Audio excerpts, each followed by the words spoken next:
the year after. It was Juan Manuel Fangio in his Ferrari 250 who secured the team's next driver's title in 1956. Remember, he was world champion 5 times with 4 different teams. Mike Hawthorne, Phil Hill and John Surtees also won titles for Ferrari in the 50s and 60s. And the cars back then were beautiful. And they even sounded great, didn't they?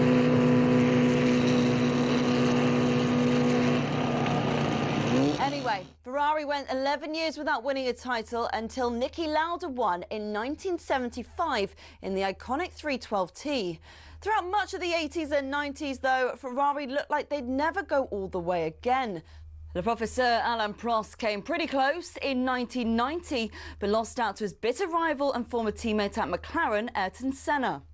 It was only when John Todt recruited a swathe of staff from outside of Italy, including Michael Schumacher, that the glory days returned 21 years after their last driver's title. The turn of the century saw the prancing horse sprint to an unprecedented 5 consecutive championship doubles. And after Schumacher left, Kimi Raikkonen reclaimed the driver's title immediately. But despite employing 1,500 people, the Iceman remains the last Ferrari world champion. So, 16 constructors' titles, 7 more than McLaren, and 15 drivers' titles, 4 more than, again, McLaren. Ferrari are truly Formula One's top team. Forza Ferrari.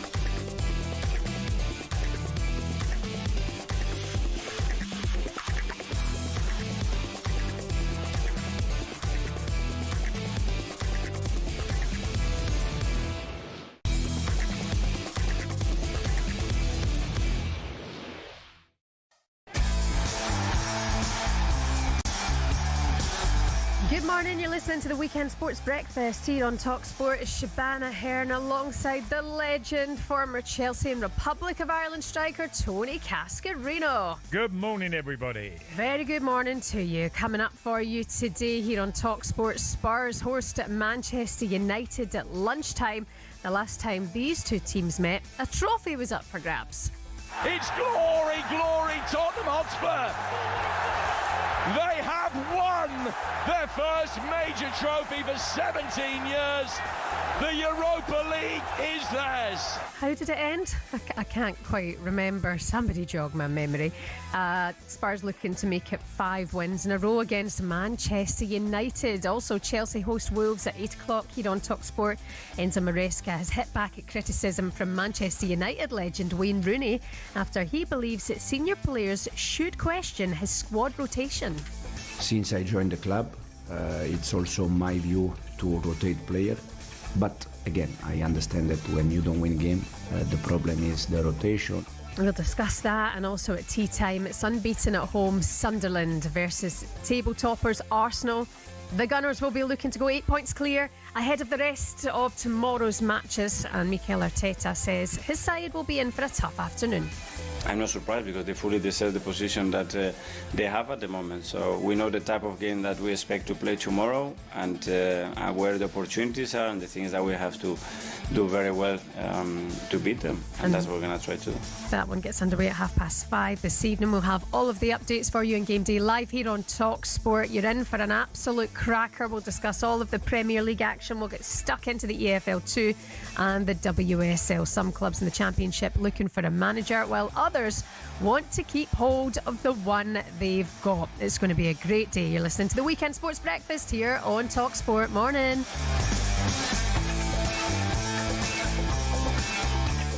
All right, babes. Are you okay? How's your weekend? How's your week so far? Very good. I'm looking forward to today because Got golf, by the way, on the TV in Dubai. Oh, so that's so Really looking forward to watching that and talking football and going to Spurs. Oh, you got It's Spurs? Spurs Man United today. Yeah, Oh, you it's got morning, 12:30. Yeah, I'm looking forward to it. It's I haven't got a clue who's going to win. You know, when you could get asked to make predictions, and I'm like, I really haven't got a clue who will win this game. I know. Yeah, you're right. It could, United's form has turned around, and but Amarin's faced huge criticism. By the way, what about my haircut? You like my haircut? I think you look well, mate. Honestly, I think it looks so good today. It's unbelievable. Yeah. Turn on your smart TV, stream him on the YouTube channel, like and subscribe. Looking well. Well, I've got wavy hair, haven't I? Waving goodbye. But you're. Do you know? I noticed. I said, "Oh, Tony's had a trim." Yeah, I did notice. Now, my missus told me to get one on Thursday. She went, "Are you going to get your hair cut?" Did she say it? Yeah. And I went, "Yeah, I'll try and get it done." It's the one thing I never have to say to Jamie Aherne ever is right. time to get your hair cut. Same barber, same seat, same time. Yeah. Every other week he's in that chair, and I think Every other week. Oh, His hair must grow quickly. his hair's nuts. I wish I had hair like him. Yeah. It's just grows. He's a hairy man. And he's got a stack of it. hairy He's man. lucky. He's lucky. He's got a good old head of hair. But Is it in the family? yeah. Yeah. I wish it was my problem. I'm like trying to scrape this back. God, I'm getting extensions soon. I was lucky. I say lucky. I mean, it doesn't mean matter in the modern world whether you lose your hair. I mean, I'm sure a lot of people say they don't particularly like losing their hair, but my dad was bald at 19. My dad was bald at 20. Right. Yeah. Did it ever affect him? No, I don't think so. No, it's amazing how, like, the modern world doesn't really care. You look cool any look now, can't you? I mean, I would. You don't have these sweep over like years ago. And the toupee as well. Well, my dad wore a toupee. Who did? My dad. Your dad did he? I never saw my dad bald from the age of 12, 13 till I was about 52, 53. Oh, wow. Because he never took it off. And then one day I got to America. We landed in Philadelphia. He was living there. And he was at the airport in front of me and he went, Tony. And I looked at him, didn't recognise him because he took his tash off and his wig. Yeah. Or toupee. Oh, bless. So he must have had like a bit of but he was you could never mention it when I was growing up. Well, even still, a lot of football talk, yeah. But even when people, because it's such a thing now, people going and getting your hair done in Turkey or whatever. My brother's had his done. Oh, loads, yeah. Yeah, he's had alopecia though from when he was a wee boy, my wee brother. So he's always struggled with, hair loss. It's different then when you're young and you're losing your hair, Well, obviously, if you go back to the times of the 70s and whatever, the sweep over was a certain look that, it wasn't the coolest, was it? And now so many things are different. Listen, embrace it. You go to Heathrow Airport now. Everybody in Heathrow Airport's got the bands on their heads because they've been flying back from Turkey and they're at the connecting flight. Have you had a hair transplant? Are you getting the injections? 81089. Give us a call this morning. Honestly, embrace it. I'm up to my eyes in Botox, fake hair. I'll go all fake if I have to. Listen, I don't care.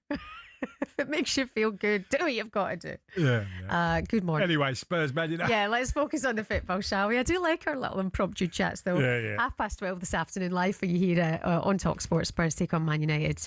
Everton, Fulham's at 3, as is West Ham, Burnley, and Sunderland, Arsenal's at 5:30. And then live for you here on talkSPORT, Chelsea take on Wolves at 8 o'clock tonight. And then, of course, you've got 5 big games to look forward to tomorrow as well. 12:30 feels like a big one in the possible Champions League contenders conversation ahead of the game. Thomas Frank says victory today would give his side a huge confidence boost for home fixtures. Playing home and away shouldn't matter. To play home should be a massive boost. When we play at home, we should feel even more confident, even more, how can I say, aligned, even more willing to do everything. And I understand that the stats are not too good over a long time. For me, it's now there's a new opportunity we need to embrace in the best possible way. Coming out there against a great Man United team that's in great form, it'll be a great game. And we'll do everything we can to get out on top. Spurs manager Thomas Frank there. He's right. They need that boost at home. Okay.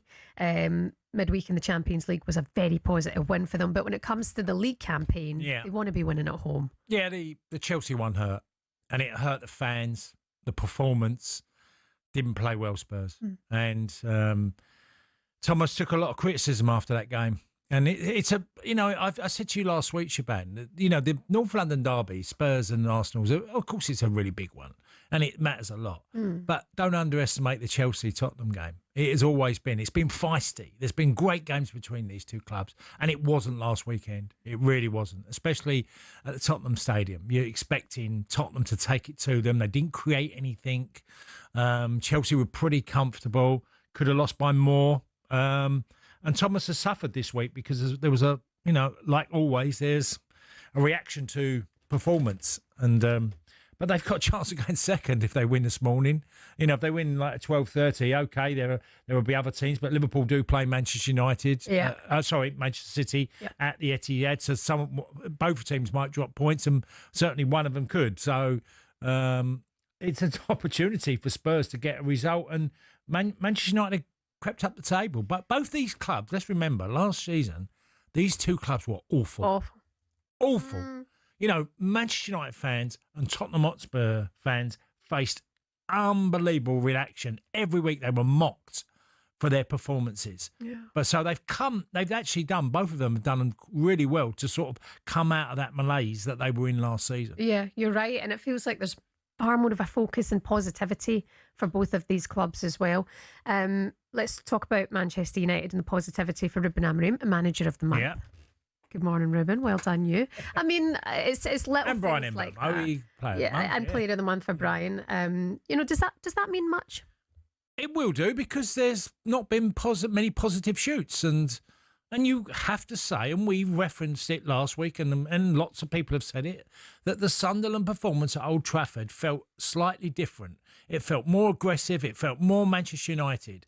So that was one of the good things that happened for them. And then the result at Anfield, the way they played, I thought they deserved it. Anfield, it wasn't by a fluke. Mm-hmm. Okay, Liverpool had their chances. I think Gakpo hit the bar or Woodwork a few times. But, generally, they've come out of that period. And Cunha and Burmo, and if Sesko can join that queue, and Euro at the back has come in, that three at the back that they're playing, that is obviously, you're looking Shaw, Euro, mm-hmm. and Delete. Yeah. The three of them have looked more comfortable. And it looks like now he's sort of got close to maybe he's not his best 11, but an 11 that he seems to trust way more. Yeah, you do look back to that Grimsby game in the Cup and you think, was that rock bottom? Is that where they had to go to just slowly start to bounce back up? And I mean that slowly, but that steady progress is a sign of happiness for their fans and for the club as well. It really is. Looking up to tonight, Chelsea against managerless Wolves. Very briefly, we're going to discuss it later on in the show.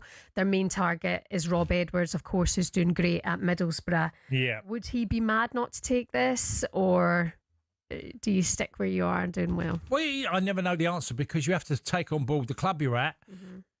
Obviously we don't know what goes on mm-hmm. between him and Gibson, Steve Gibson, the owner, the direction of the club. Now, they've started the season really well in the Championship, Middlesbrough, haven't they? So mm-hmm. they're third at the moment. So good things. Would you go to a club that's in serious trouble? The truth of the matter is Wolves probably will pay double the salary that Middlesbrough would. Now, whether Middlesbrough would offer him a new contract again, even though he's only started the season, has come into the club, only he knows the answer to that. I always feel a bit careful of choosing your words, because to jump ship and go to Wolverhampton Wanderers after what we're through 11-10 games now in the Premier League, I think I want to see it through. I always felt like if I signed a contract, I wasn't going knocking on doors to try and get away. Sticking to it. Sometimes, I never asked for a transfer in my career. Mm. And I think if you're a manager, how can you just jump ship, just leave? And when you're asking players to be loyal and stay at a football club, and we're on a journey, and then suddenly this journey changes because you've been offered a job. As a manager, I think you owe it to your players to show leadership. Yeah, it's a really good point, actually. Do you know what I mean? That's how I feel, because I've been there when managers have, gone from football clubs, but they've also persuaded players it was right for them to stay when then they've left when it didn't, when it suited them. Yeah, and there is no evidence that Wolves are a club on the up, so no. Why would Rob Edwards want that? But then again, if the price is right and you're back in the big time, if you sign a contract at a football club and you're going well, I think just You've got to stay in there. Yeah. 81089 03717 223344. Wales fans, can you stay up? Is Rob Edwards the man that you want?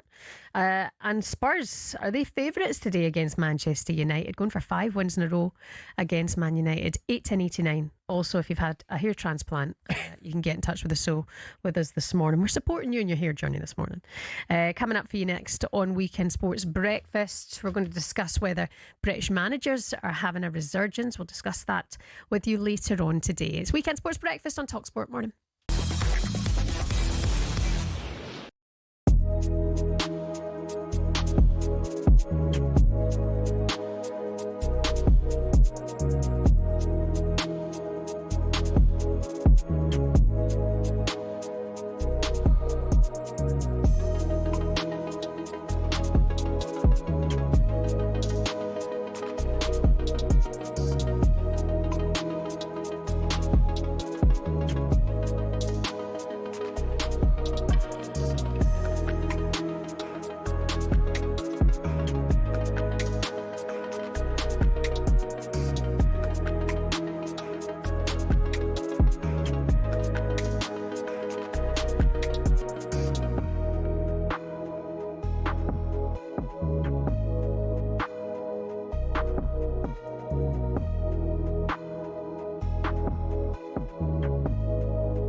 This is Weekend Sports Breakfast. Here on talkSPORT is Shebahn Aherne and former Republic of Ireland striker Tony Cascarino.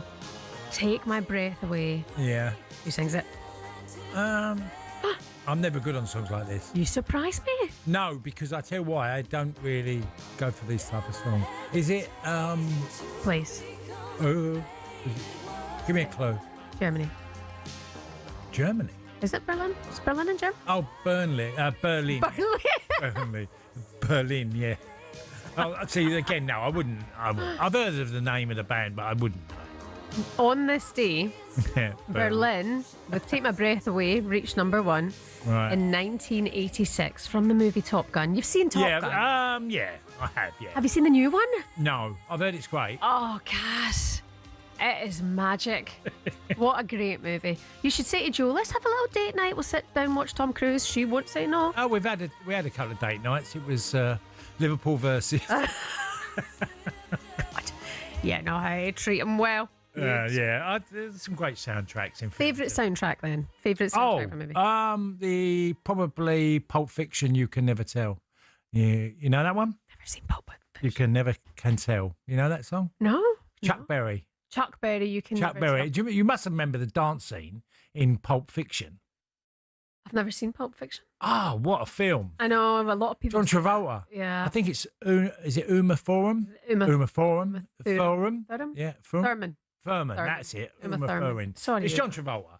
But that's a great dance scene. Yeah. Yeah, that one there, most definitely. And Reservoir Dogs Stuck in the Middle with You. Have you ever Oh, Reservoir yeah, I Dogs? know that scene. Yeah, that's a great one. Yeah, there's some great ones actually. You can let us know your favourite soundtracks. Movie soundtracks, 81089. You can send us to the studio this morning. We've got your texts here. Good morning. Thank you for keeping me entertained. Early start. We're driving down from Cambridge for Lapland, UK, for the little man. What a treat.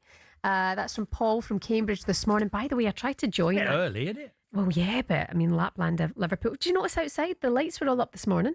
Oh, no, I know it's changing It's quick. beautiful outside. Well, the shower. we're not, we used to go even earlier, didn't we? It felt like a couple of years ago, we're literally October, everyone was getting Christmassy, but shopping's all done now. Most people got a lot of their And the sales bits, list, on the sales. Apparently AI's now how you can choose a gift. Type into AI what you know about someone and it'll tell you what gift to get. Maybe just ask them what they'd like. Fair play to this couple taking their son to Lapland, UK, because I joined the queue to take the kids. 30,000 of us were in the queue. Oh, no. I went nowhere. I went, nah, you're not going. Put it on your Christmas list.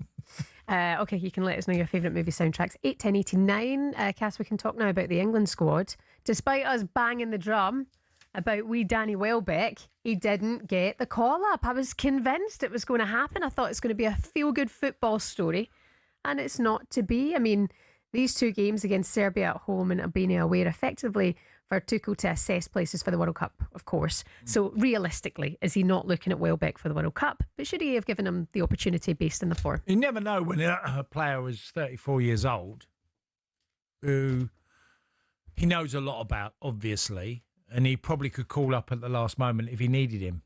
And Jack Charlton used to always use these words: if I need him, I call him up.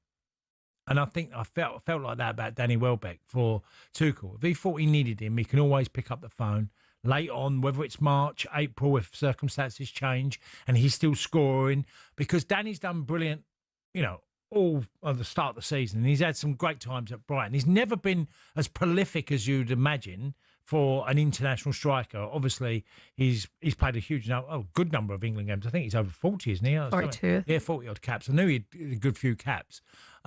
So the door might be still slightly open. Well, he doesn't need to call him in. Did say he was close. Did say he was close to doing it. I kind of wish he had. If he keeps going and keeps scoring goals, and people sometimes get injured, and then a manager has to make a call and go, do you know what?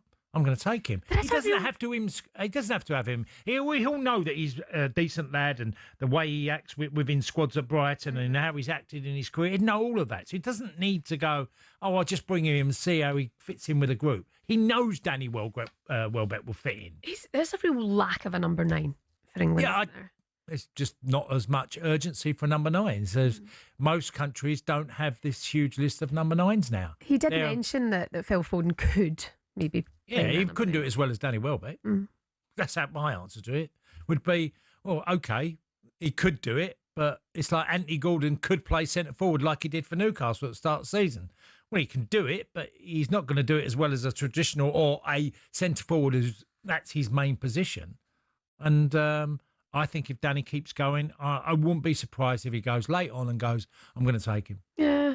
Oh. Why not? That'd be nice. But he's got to keep going. He's got to keep getting goals and he's got to keep making the manager think about him. Yeah. And he might, as I started with, might say, I need Danny Welbeck to come in. I'd say it would be one of those things. He's never retired from international football. No. And he's doing his job very, very well. Also, Phil Foden and Jude Bellingham back in the squad. Still no room for Grealish. No. And then there's the call up for Bournemouth's Alex Scott. Yeah, good. Well, I mean, Alex Scott's done brilliantly for Bournemouth this season. And, Tyler Adams in midfield, the American guy alongside him. I've seen him a good few times when the pair of them really, tandem work together. And Alex Scott, who, by the way, had a lot of injuries last year. When he came from Bristol City to Southampton for a decent fee, it was a lot of injuries that plagued him. And this year he's managed to get 4 games. So, doing well. We said the lack of Jack Grealish, but Alex Scott is known as the Guernsey Grealish, isn't he? Yeah. Brilliant opportunity for him as well. Jude Bellingham was the big talking point coming into whether he was going to be back in the squad. Obviously, talkSPORT's exclusive lines from Thomas Tuchel on my mum finds his on-field and on-field behaviour repulsive at times. He's back in the squad. Do you expect Bellingham to start? Well, I said to you a few weeks ago that he's wanting more from Jude Bellingham. He knows he's a really good player and he knows he's important, but he wants Jude to be absolutely the best version of himself that will excel in a tournament. And I think he's put the pressure on him to say, yeah, you are a good player. Yes, you are at Real Madrid and you've done really well with England. I want you to go to a tournament and be a big reason why we can win it. I think he wants more from Bellingham because there's so much competition in certain positions with England and that's one of them. So whether it's Morgan Rogers, whether it's Phil Foden, whether it's Cole Palmer, there is a lot of talent in there. And he's sort of saying, you prove to me that you deserve that shirt to be the number one choice. Yeah. Don't forget, England's matches against Serbia next Thursday and Albania a week on Sunday will be live for you here as ever on talkSPORT as well. 12:30 this afternoon. Spurs against Manchester United in the Premier League. And here's what's coming up for you on talkSPORT today. After us, you've got Max and Charlie bringing you the warm-up from 9 through to 11. Game day exclusive at 11 o'clock. Like I mentioned, Spurs Man United here at 12:30 with our Reshman. And then back on talkSPORT 2:30. Game day live with Adrian Durham going around the grounds from the Premier League and beyond. Game day phone-in is here at 5:30 with Jamie O'Hara and Jason Cundy. Make sure you join me, Jason Cundy, and him, Jamie O'Hara, 5:30, game day phoning. You are our eyes and ears up and down the country. Tell us what you've seen. Pick up the phone, 03717 223344. Game day phoning, 5:30, live here on talkSPORT. I always say don't let these two wind you up. In the week, they proper made me bite when they were hammering Celtic. I was like, biting back. Also, second commentary of the day on talkSPORT is Chelsea versus Wolves, 7:30, kick-off at 8, and then fight night is here at 10:30. You're listening to the Weekend Sports Breakfast here on talkSPORT. Coming up next, we'll be getting on the road speaking to a Portsmouth fan heading to Hull. Good morning.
of the mademoiselle. You're listening to Weekend Breakfast and talkSPORT. I don't know it. Honestly, it's one of the greatest dance scenes ever. So this is Pulp Fiction, yeah? Yeah, Pulp Fiction. Must watch.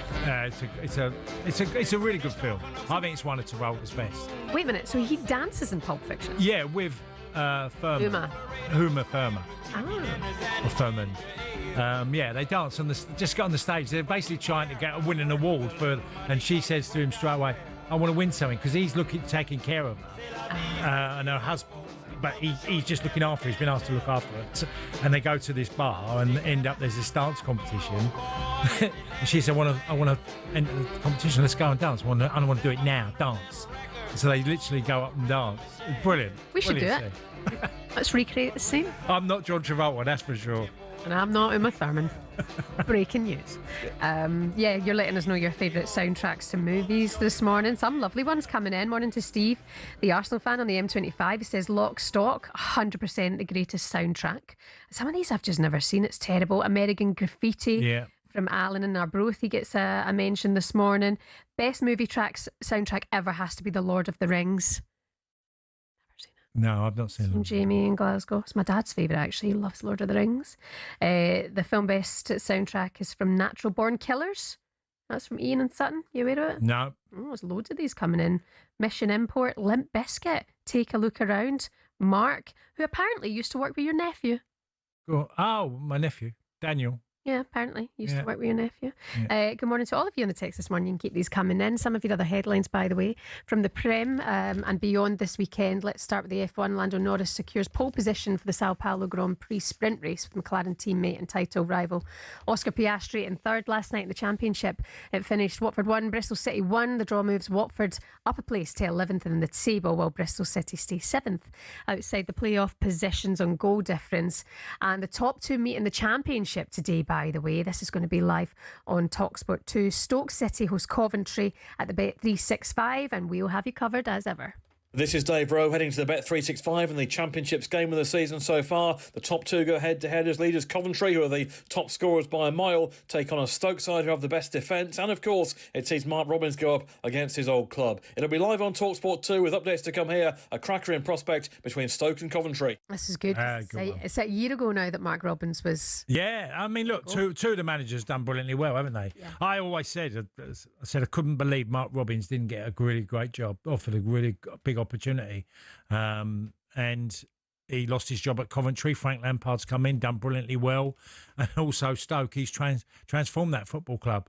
They're big spenders, Stoke, in the Championship, but it's a real top game against two players, one from Man United, one from Chelsea. Yeah, so a really, really good one. Yeah, I mean, both of them sitting pretty. They're at the top as well. Stoke, Coventry, 3 o'clock on talkSPORT 2. Also 12:30 on talkSPORT 2. Millwall take on Preston as well. By the way, just on the subject of Stoke and Coventry, both British managers, of course, Robins and Lampard, as do the rest of the current top 6 in the Championship.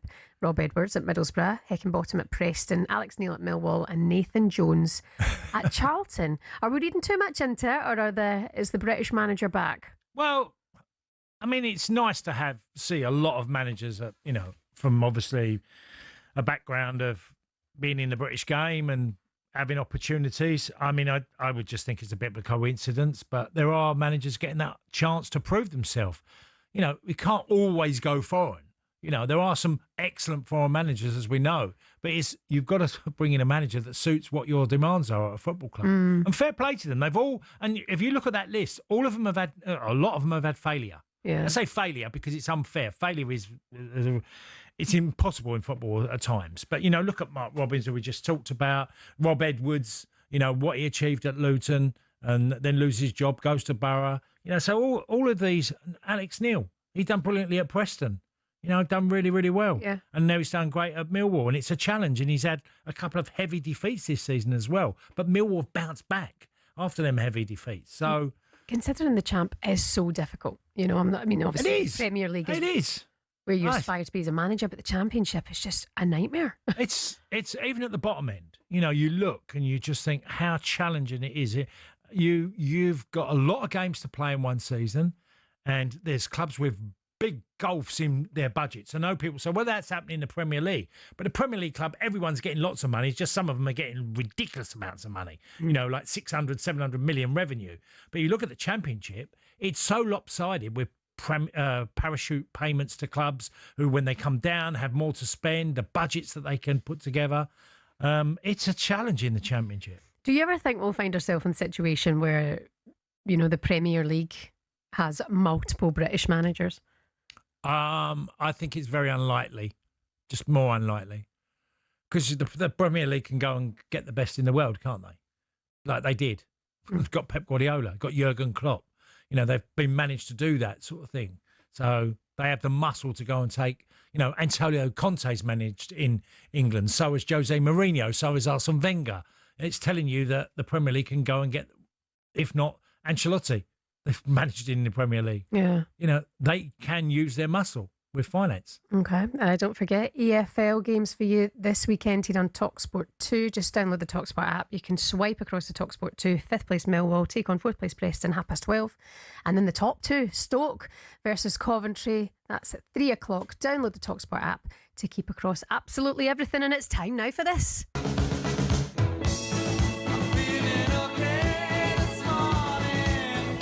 This is where we just shout out you if you're on the road already this time on a Saturday morning up and at 'em to follow your club wherever it is you're heading today.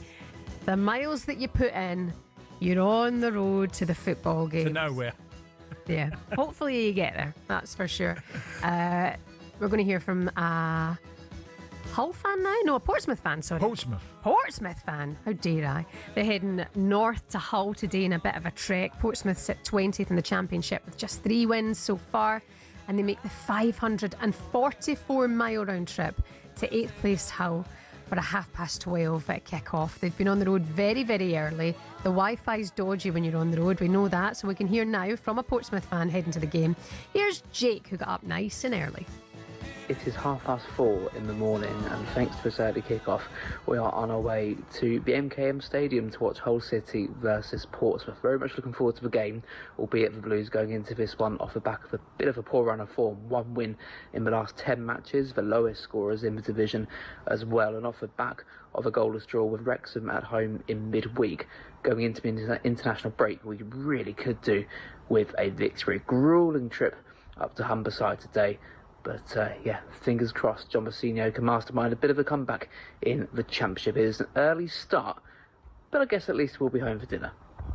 Oh, fair play to you, Jake, sending that video message to us. I love that they're standing in the streets, pitch dark. Yeah, and he looked like he'd been up since 2, not 4, because his hair was perfect. He'd got himself well manicured. And by the way, I just wanted to read you. This is what we just talked about with the Championship. How difficult. Listen to Portsmouth's last 6 games. Mm-hmm. Borough, Leicester, Coventry, Stoke, Birmingham, Wrexham. So there's clubs with money. All of them have got money, in fact, but clubs who have come down, got money to spend.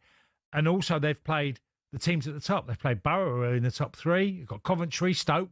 They've played 1, 2 and 3 in their last 6 games. Wow. And they're on a, and if you think of, obviously Birmingham and Wrexham with huge budgets, that's what they're up against. Portsmouth have been on this really poor one. I'm not making excuses for them because I don't see them every week and what they're like. I see very little of Portsmouth. But this is the sort of challenge it is for a Championship team trying to get promotion. Yeah. Them sort of games. Teams with money and the top, they've played 1st, 2nd and 3rd in the last 6 games. Yeah, no, you're right. Good luck, by the way, to Pompey today. And Hull. Sorry. They're 4th? No, I said and 4th. I think it's. I think they've played the top 4. Well. Oh, I see. Yeah. Such a tough run, isn't it? It is unrelenting, the Championship. We're your home of the Championship over on talkSPORT 2 as well. Like Jake, you can get in touch with us this morning if you're heading out and about. 81089. You can drop us a WhatsApp 03717 223344 if you're getting the wee one.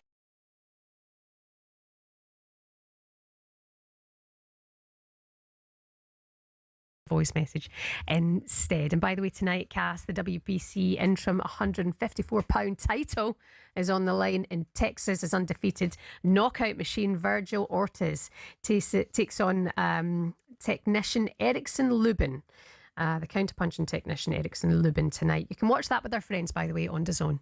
Boxing update on talkSPORT with DAZN, the global home of boxing. Sign up now at dazn.com/boxing. So many of you are sending in your suggestions for the soundtrack. We've got you all suggesting your songs today. It's going to be like listening to Virgin Radio, but just keep with us here at talkSPORT. Coming up next. What about you? Have you had your song played yet? No, not yet. I mean, I would probably go for like Titanic or something. Oh. I know, Cheeseball. Or Huey Lewis in the News, The Power of Love. Yeah, by the way, there was a period of time, The Power of Love. You told me this fact. 3 bands at the same time so in the charts.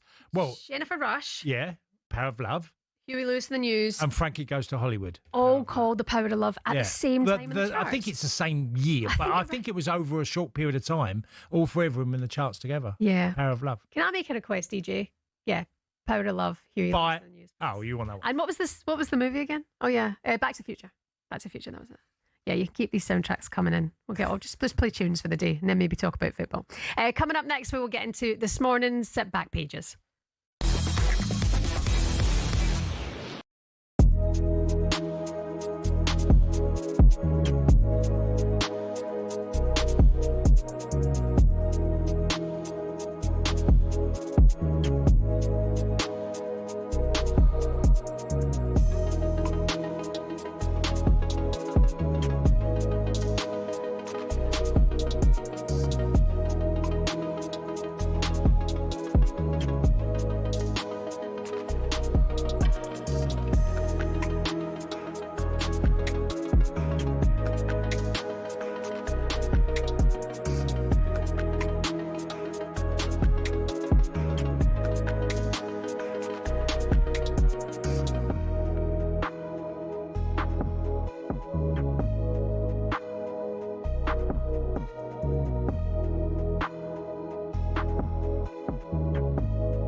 Matata.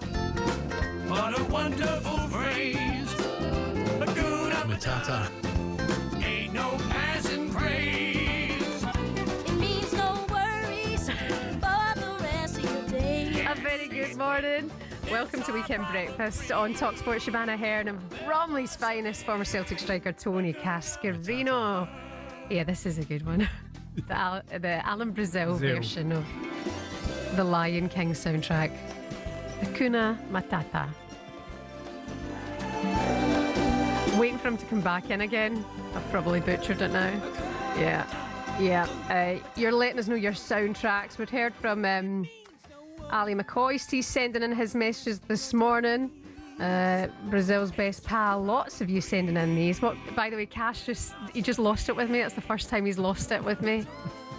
Not really, but You did. You were like, "But the Sundance Kids." no, Butch Cassidy and the Sundance Kid. Yeah, that was Raindrops Keep Falling on My Head.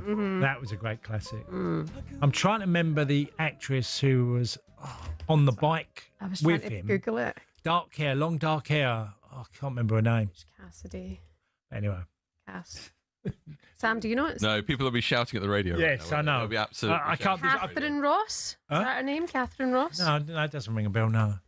But anyway, it was a great film, great song. Yeah, that's I think it's a BJ. Paul Thomas Newman and Robert Redford. Yeah, cracker. Cracker. Yeah, no, so many Classic. good ones coming in. 81089, keep them coming in. By the way, some of your headlines: Man United boss Shebahn Aherne has won the Premier League Manager of the Month award for October for the first time. He has won the accolade as well. Well done, Ruben. You keep going. Preston North End forward Mutlan Osmajic has been given a 9-game ban after he was charged with racially abusing Burnley midfielder Hannibal Mabry. The incident happened during Preston's goalless draw with Burnley in February. The 26-year-old will now miss up to and including their game against Stoke City on the 26th of December. And the Rugby Union Autumn Internationals are back today. Let's get an update on the rugby in partnership with Tenor Men. Autumn Internationals update on talkSPORT with Tenor Men. Use our online product selector tool to explore an unbeatable product range. Approved by the Men's Health Lab. And here's talkSPORT's Alfie Reynolds with the latest. So 1 game down and 1 win for England. The Aussies defeated last weekend and it's Fiji up next tomorrow.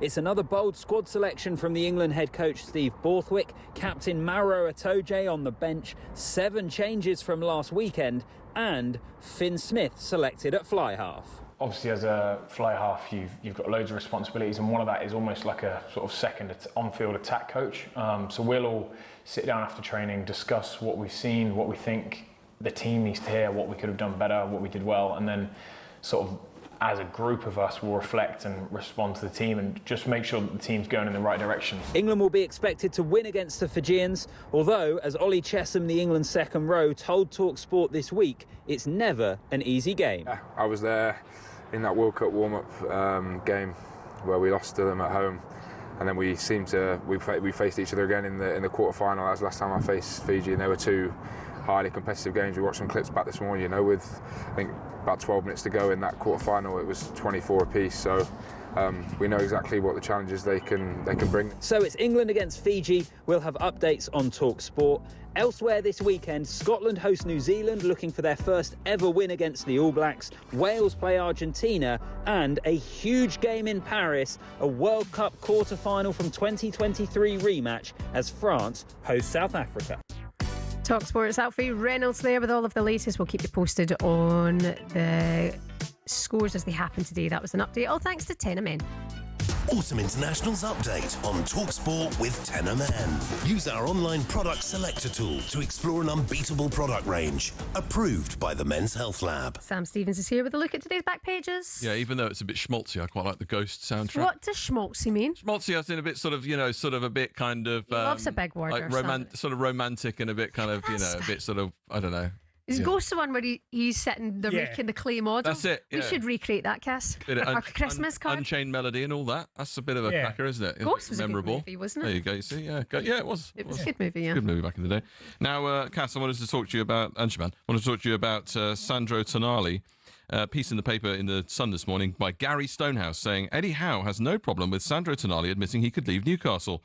It's recently emerged the Italian midfield magician has signed a 1-year contract extension to 2030, agreed while he was serving his 10-month ban. However, the 25-year-old former AC Milan star claimed this week he thinks about his future on a year-by-year basis, sparking fears he could follow Alexander Isak and push for an exit. Is this concerning for Newcastle, Cass and Shebahn, that Newcastle's best players are sort of not necessarily committing themselves to the long term for the club, or do you think it's just a player-by-player thing? Well, he's on a contract till 2030, so that's 5 years. And okay, if he looks at his career every year, that's what managers do with their squads all the time.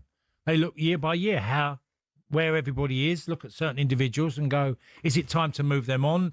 Is it better we've got another opportunity to bring someone in that we might think is improved? That's just the nature of football. So I wouldn't have too much of an issue with it. It's different from someone knocking down a door and saying, I want to go. Yeah. That's different. So I think Eddie, look, he's really pragmatic, Eddie Howe. You can tell by the way he reacts to most things. He doesn't get too heated up or too down when things are, not going his way. So, no, I wouldn't have too much of a big problem with that. Would you be concerned as to where Newcastle are at, Shebahn, at the moment, in terms of their future of their players, or not really? I mean, he's been brilliant, hasn't he? He's been exceptional. Tonali this season. So, but as Cass mentioned, he's there till 2030. He's got his contract till then anyway. It's not like he's going year by year and being a bit shady with it. So I would say it's probably okay. 5 years from now is a long time in football. So everything might be different from then. He's kind of got to look out for himself. Yeah, I think you'd rather players were honest as well, wouldn't you, if you're in that situation, rather than thinking that all of a sudden you find out in the summer that they've decided they want to hand in a transfer request. You'd rather know. And also this on the back page of the Sun this morning, Dave Kidd. Thomas Tuchel is willing to sign a new deal as England boss before the World Cup finals. The German is out of contract straight after next summer's tournament in USA, Mexico and Canada, but says he's been re-energised by his move into international football and ready to extend his stay. I mean, what do you think, Cass? I mean, surely the World Cup may defend his future, whatever he wants to do, won't it? No, just leave it how it is. Go, they're in a position, England, to go to a World Cup, see how they go. No need to offer him a new deal.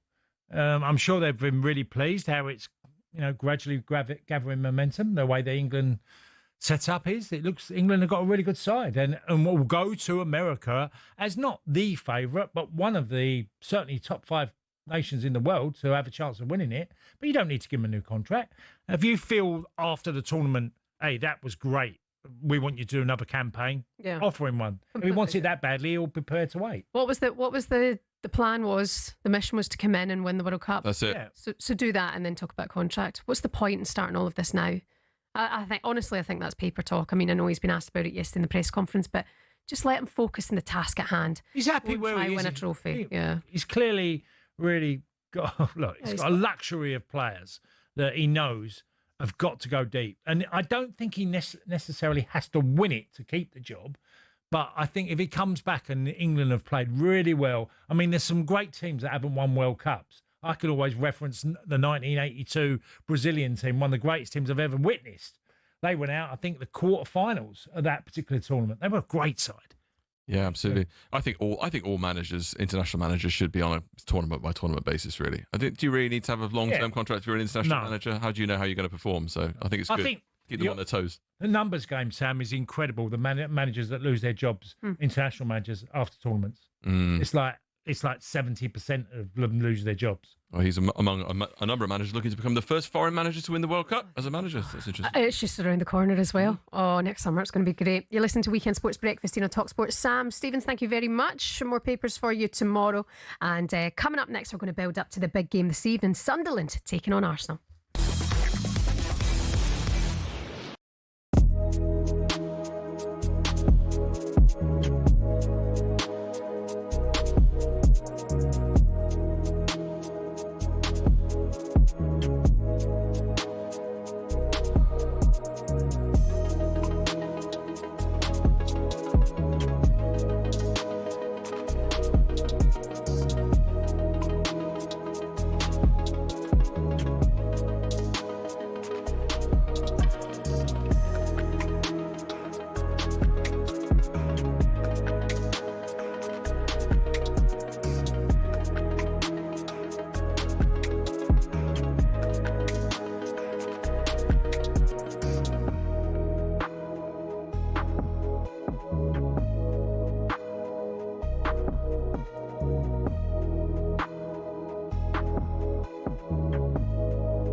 Tyson Fury, Floyd Mayweather, Canelo Alvarez. Just hearing these names makes you think money and the hundreds of millions of dollars, pounds or Saudi riyals in boxing. But that's at the top. At the bottom, it isn't quite the same. Even for those on the rise, there's not an awful lot of cash in the boxing world. And if you're just starting out, well, it can be a very costly exercise indeed. But don't take my word for it. Here's the former European champion, talkSPORT's Spencer Oliver. You're turning professional and you're boxing, let's say, York Hall on a non-televised fight. You have to sell tickets to earn any money, but you have to cover the wages of your opponent as well. So if you don't have the ability to be able to sell enough tickets, you effectively have to pay to fight. A far cry then from Jake Paul facing Mike Tyson in 2024, when the purse was reported to be around £48 million. But the vast amounts of cash lining the top dog's pockets isn't the norm in a typical fight. Let's say you're lucky and you get between 5 and 10 grand. You're going to get 10 grand max for that. 10% goes to the trainer, 25% goes to the manager. Then we've got the tax man to pay as well. So we're cutting that money in at least half. So now you've got 5 grand for a 10-week camp. So you're talking about a guy here earning, he might be clearing 500 quid a week. How do you support a family on that? So boxers chase the dream. And, you know, there's probably 2% of them that actually make it. So say you do make it and you start to rise up the ranks. Strikers Boxing, a training academy, says the mid-tier fighters can earn more, somewhere between £10,000 and £50,000 a fight, depending on record, profile, opponent and popularity of weight class. It's only at the top level does the real cash start flowing in, with the top-tier professionals, i.e. those going for titles, earning 6 figures a fight. Something else you'll have heard of is the terms prize fighter or journeyman. A prize fighter is, as it sounds, someone who picks up fights where they can and gets a nice big check if they win. Journeymen are the fighters who take on up-and-comers, effectively used for experience in the ring. Even if they're going up against a real prospect, a young Anthony Joshua, for example, these guys will be lucky to earn more than 10 grand. So the average boxer isn't as rich as you'd think.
Good morning, let's go. You're listening to the Weekend Sports Breakfast on talkSPORT. It's Shebahn alongside the Millwall Hall of Famer Tony Cascarino. They've got Preston today. Millwall 4th, take on Preston. Oh, Preston 4th, take on Millwall. Good game today. Huge games at the top of the champ today. Good morning. Posted on talkSPORT. Good morning to you. Here on talkSPORT at lunchtime, Spurs take on Manchester United. The last time these two teams got together, a trophy was at stake. It's glory, glory, Tottenham Hotspur. They have won their first major trophy for 17 years. The Europa League is theirs. Spurs looking to make it 5 wins in a row against Manchester United. In our second live offering, Chelsea host Wolves at 8 o'clock tonight. Enzo Maresca has come under fire for rotating players, but he thinks it's important. Since I joined the club, it's also my view to rotate player. But again, I understand that when you don't win game, the problem is the rotation. And it's at tea time, unbeaten. At home, Sunderland take on the table toppers Arsenal. The Gunners will be looking to go 8 points clear of the rest ahead of tomorrow's matches. And Mikel Arteta was asked about Sunderland's impressive start. I'm not surprised because they fully deserve the position that they have at the moment. So we know the type of game that we expect to play tomorrow and where the opportunities are and the things that we have to do very well to beat them. And that's what we're going to try to do. It's going to be a great day in the Premier League. We're keeping you posted on them all here on talkSPORT, and we're build up to it all as well. You're listening to the Weekend Sports Breakfast here on talkSPORT.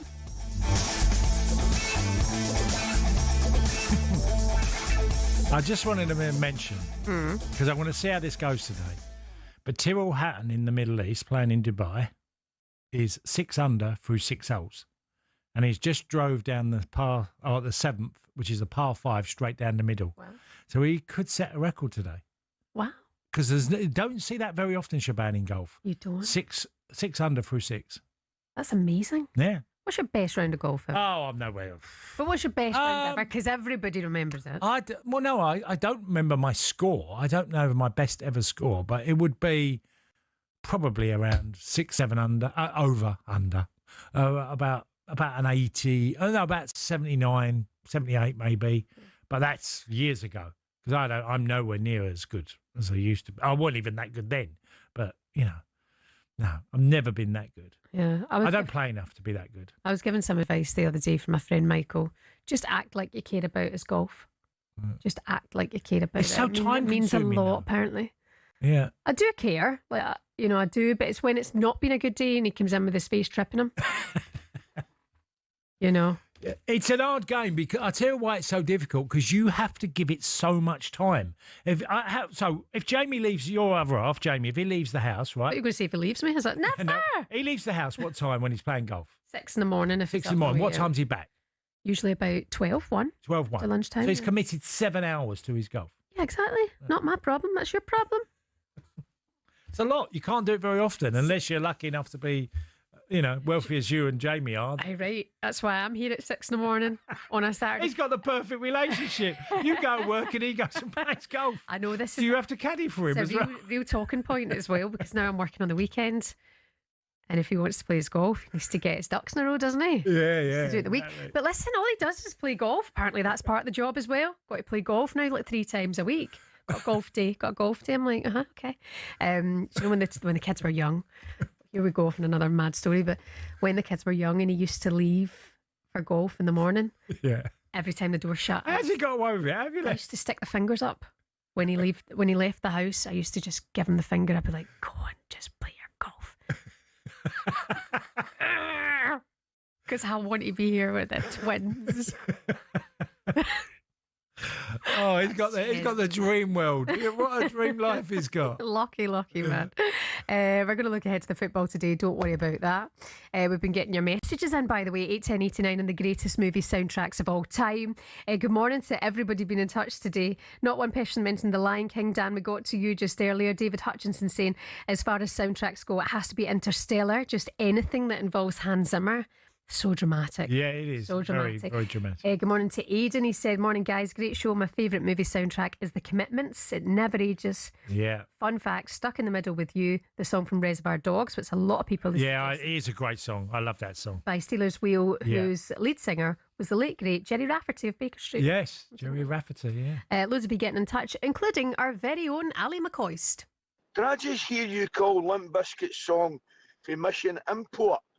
It's Mission Impossible. Tom Cruise, Limp Bizkit, absolutely different class it is. Fred Durst, lead singer, you're a pair of numpties. Over and out, on my way to Tottenham, Man United. Have a great weekend, guys. And while I'm at it, Terminator 2, Guns N' Roses, You Could Be Mine, Never Be Beaten. How can we be a pair of numpties when you said it? We're a team now, Cass, okay? Right. We do well together. We're miles off it together. Oh, he loves his rock, doesn't he?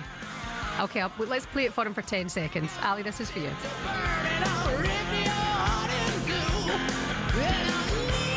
Is this Guns N' Roses or something? Yeah. Okay. You can see him rocking out in the car. On the way to Tottenham Hotspur today versus Manchester United, 12:30. Cash, you're going to that game for us today. It's live for you here on talkSPORT. Looking at the other fixtures today in the Premier League, Everton Fulham 3 o'clock, West Ham Burnley 3 o'clock, Sunderland take on Arsenal at 5:30, and Chelsea take on Wolves here on talkSPORT at 8 o'clock this evening. By the way, Arsenal feature for you in the latest podcast of the talkSPORT Daily, as Arsenal invincible Ray Parlour compares the Arsenal team he played with in the current crop, how they compare and who would make his combined 11. That's the talkSPORT Daily podcast. Wherever you get your podcasts, you can listen to it as well on the talkSPORT app.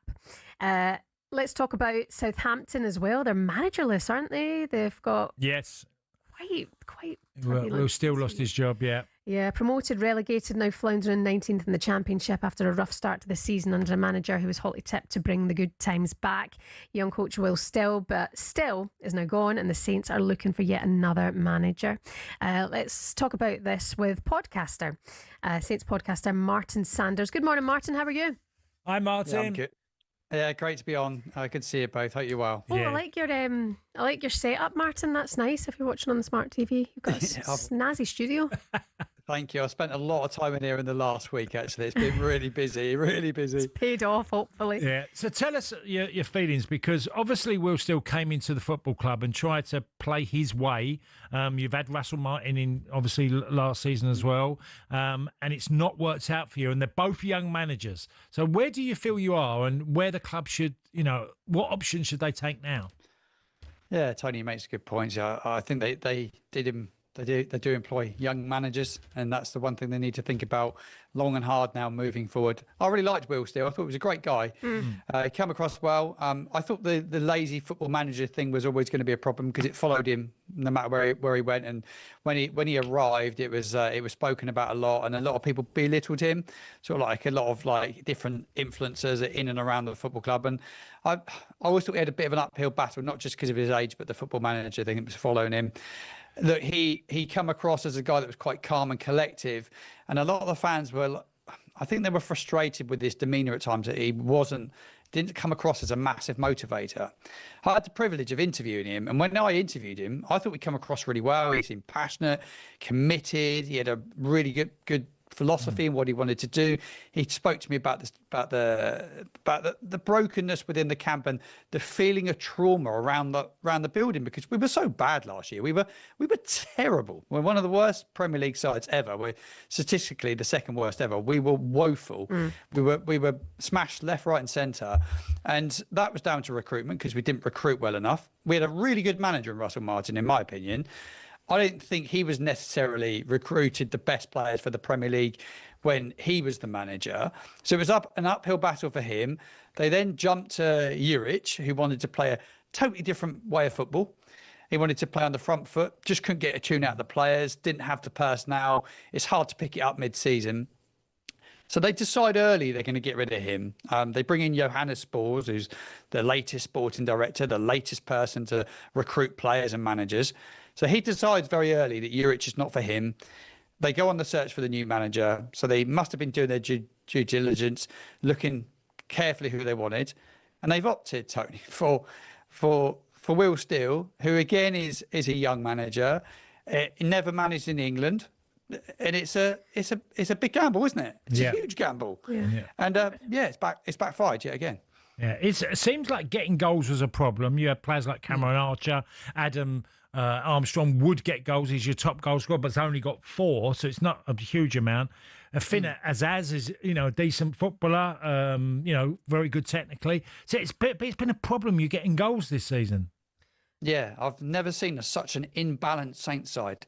And that's down to recruitment over the previous years. They've recruited too many players, too many of the wrong players, different managers with different styles. So you recruit for that manager, you then sack him. They've gone through 7 managers, bear in mind, in the last 4 years. Are you bringing back Russell Martin? A lot of the fans are not having it at all. I'd absolutely take him. I've got no issue with taking Russell Martin. Yeah, I like him. But the front runner is, at this moment in time, is Gary O'Neill. It looks like he was interviewed yesterday. But they've imbalanced squad. You've got to create chances, and you've got to put the ball in the back of the net. But you have to buy people that are going to help Adam Armstrong. You can't rely on Adam Armstrong. Yeah. They bought a young lad out of Germany, Damien Downs. He's early 20s. He's really struggling because it's a big step from German Division 2 to the Championship. It's a brutal league. You need proven people for this division. Yeah. You need a proven manager at this level. They can't gamble again because this club I think it's a really attractive club in EFL right now in the Championship. It's great fan base, great club, training facility, everything is in place to have a real challenge at the top end of the table. Well, so the right manager must come in now. The Absolutely. right manager must come. Gary O'Neill, like you say, his press conference was cancelled yesterday, but it'll be interesting to see if that happens, considering his links, of course, to Portsmouth in the past as well. Martin Sanders, Southampton podcaster there. Thank you so much for your time today. Good luck.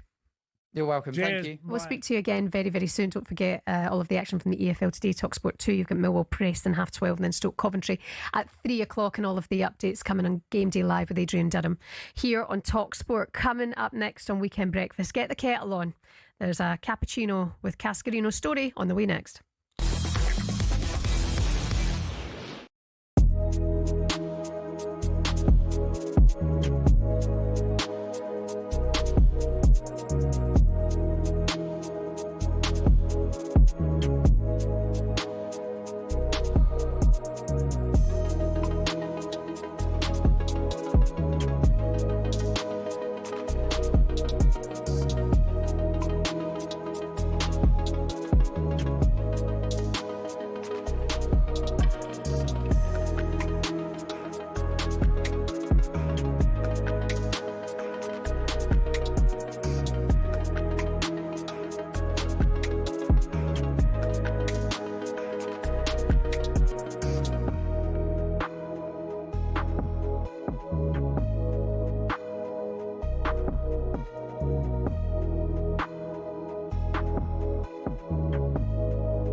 It's a bit heavy for me. By the way, Tyrrell Hatton through 7 holes in Dubai, 7 under. That's amazing. 7 under now. Through 7. That's crazy. Right. Have you ever had a hole in one? No. There's a youngster who's had 3 in a month. What's her name? mad. Lane Parry. Yeah. She's had 3 holes in one in a month. Oh, she's not a youngster. She's 74. We need to get her on. Let's try and get her on the show. We need some hard tips. 74. I've never had one. I've holed in the wrong hole. I have. Put it in a hole off a par 3 separated by water when I was in Spain. I was with me pals and I'm playing a par 3 and I've hit it so right it's gone on the par 5 coming up the other way and it's dropped in the hole. I had to walk up, pick out the hole and stick it on the side of the ground. Still, at least it went in, gas. And well, yeah, I was playing from the other green over water and ended up getting a 5 out of the hole on a par 3. But yeah, stuck it in the hole on a par 5. Fair play to you. Yeah. Right, let's settle and indulge ourselves. Saturday morning, you've got your cup of tea or your coffee ready. Yeah. Let's do Cappuccino with Tony Cascarino. A cappuccino with Cascarino on talkSPORT. Yummy. Yummy. Go on then. What are you all? I wanted to talk about because have we got a clip here of Ruben Amorim? Yeah? Yeah, we've got Dimitar Berbatov. Okay, Rio Ferdinand's YouTube channel. I wanted to just play that clip first, if we could. Yeah, go on. he's talking about Sesko settling into a new club. Here you go. Yeah. Know your teammates. First and foremost, know your teammates. Speak with them. If you see that it's not working out quick enough or soon enough as you like, speak with them. On the pitch, because he's a big, strong lad, he can run, he can cover the space, he can hold the ball. He's also the goals that I saw him score in his previous club was unbelievable. Left, right, shooting. Oh! So I think he have the quality. I am cautiously optimistic. That's Berbatov speaking to Rio Ferdinand on his YouTube channel, Rio Meets. Yeah, well, the reason why I want to mention it, because not many people talk about moving to a club, a big club. And I thought Berbatov was spot on there when he talked about, the difficult... And by the way, Sesko has got 2 great feet, left and right. He can strike a ball. And you go to a new club, and I did this when I joined Villa, and I scored 2 in the first 10 games. And I went when it was the old March deadline. So you join in March, and it was just a run-in. That was the latest you could sign. And I struggled. I didn't quite settle as quickly. But what he was saying there, you go into a new dressing room, a new environment. You haven't got friends in there. You might know the odd 1 or 2 players when you go to a new club, but you generally don't know that many. Okay? So you walk into the club and all the eyes are on you because I was bought for a big fee. Sesko was bought for a big fee. I was bought for 1.2 million by Aston Villa from Millwall. And I walked into the dressing room and I knew, obviously, certain players there. Paul McGrath, I played with Republic of Ireland. And I knew 1 or 2 others. But you have to settle quickly. You have to get that first goal and you get yourself on a run. But because you walk into a dressing room, you don't want to be settling in too quickly and being loud and being, you're not in with the banter of the dressing room either. So you're a little bit isolated. And that's how I feel about Dominic Sesko, who's gone to Manchester United. He's done okay, but he's got a couple of goals. Benjamin Sesko. Benjamin Sesko, yeah. Dominic's nice too. Yeah, and Sesko, he started 6 games and he's come off the bench 4 times. And he's got a couple of goals in the Premier League. Yeah. Obviously, he's played other competitions as well, like against Grimsby, and that was a horror night for Manchester United. But that is the big challenge for him, is settling into that club. Now, what he has got is like I had at Chelsea. I had someone like Don Howe in your staff that will help you. You go into a club, they know you're struggling, but they're prepared to put work and effort in. Yeah. And that's what I think Sesko needs. That one, I'm sure Manchester United are doing that, giving him a hand, helping him, because he's still a relatively young man. But it's tricky because Don Howe gave me the biggest dressing down I'd ever had in football. Never swore at me once when I was at Chelsea, but told me in no uncertain terms he wanted me to become the player I was when I was at Millwall, playing for Millwall when we were in the top flight. What was a handful. And he wanted me to get back there. And how long did it take for the dressing room to take to you? I mean, it takes a good few months. I mean, obviously, certain dressing rooms you can know more players. When I went to Celtic, I knew Packy Bonner and Chris Morris. When I went to Chelsea, I knew Andy Townsend. But by the way, the Chelsea dressing room was nuts. So it was at that time. There was so many. Jason Cundy was in there. Yeah, right. He was one of the young lads. They had who else? Frank Sinclair was there, and Graham Stewart, Dave Lee. These were the young lads. Then the senior pros was Dennis Wise, Vinnie Jones, Kerry Dixon, Stephen Clark, Dave Bessent. It was crazy dressing room. But I eventually settled in. It took me time. But that is a real difficult period for a player when you go for a big fee. Now, I'll give you another mention. It's not only just at the top flight. If you take someone like Tom Cannon, who joined Sheffield United, now Tom Cannon got 4 goals in a game when he was playing for Preston. Every club wanted to take Tom Cannon in the Championship. He goes to Sheffield United, can't buy a goal. Can't buy a goal. Yet everybody wanted him. And you can see he's struggling. Yeah. You know, if you watch Tom Cannon now, you think, that's not the player that was at Preston and Stoke, and got goals. Yeah. Shesko looks like a big handful as well. And for Shesko, today is a big game for him. I'm going there thinking of, watching him because there's no doubt he's a talent, but he hasn't settled yet. Okay. But he's got to get in with the lads and just mould into that squad. And Amorim said yesterday in the press conference as well, he's at training by 8 o'clock every day. He's ahead of everyone else. He's a good hard worker. Amorim also said he's going to be our striker for the long term, but he's going to have these struggles and these bumps during the ride, and that's a normal thing in football. Yeah. So let's hope he settles in.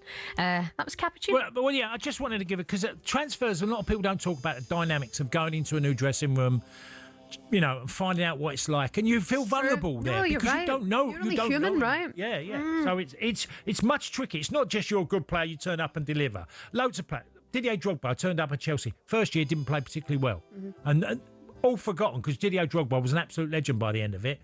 The second year he was phenomenal at Chelsea. It takes time. It always does. Cass, thanks for that. You listen to Weekend Breakfast here on talkSPORT. Coming up next, we'll build up to the weekend's Premier League action. Morning.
morning. It's Weekend Breakfast here on talkSPORT. Shebahn Aherne and former Millwall and Chelsea striker Tony Cascarino. Some of your headlines today. World number 1 Aryna Sabalenka defeated Amanda Anisimova at the WTA semi-finals. She will face Elena Rybakina in Saturday's final in Riyadh. Also, Preston North End forward Milutin Osmaic has been given a 9-game ban after he was charged with racially abusing Burnley midfielder Hannibal Mabry back in February. And there's a big game at Hill Dickinson Stadium today. Everton host Fulham, and it's one of our feature matches here on GameDay Live on talkSPORT. I'm Matt Jones and I'm heading to Hill Dickinson Stadium where Everton take on Fulham in what is a big game in the bottom half of the Premier League table. Both teams looking to pull away from the bottom 3. I'll have former England international Mickey Gray alongside me. Everton against Fulham at Hill Dickinson Stadium. Thank you very much. Matt Jones there with all the updates on GameDay Live. It's a good one today, Cass. Everton Fulham. What do you make of this? What I do know is we talked about Sesko earlier, and boy, Everton can't find a goal scorer. Beto, Barry, whoever plays. This club, I've always held Everton as one of the greatest clubs to have the most big centre forwards over the decades, who are great centre forwards who led the line. Whether it was like Bob Latchford, Joe Royle, Graham Sharp, Andy Gray, Duncan Ferguson, Romelu Lukaku, and even put Calvert-Lewin in there as a great header of the ball. His very best was led the line. Everton, a club literally stacked in history with centre forwards who could get goals and lead the line. And I'm watching Beto and Barry. None of them can find the back of the net often enough. But Beto creates a lot of chances. Yeah, but if you miss a large proportion of your chances, that's like saying goalkeepers make, they nearly save it. They make some worldly saves, but by the way, let in some really terrible ones. You one of the biggest things with numbers and data is your return from chances.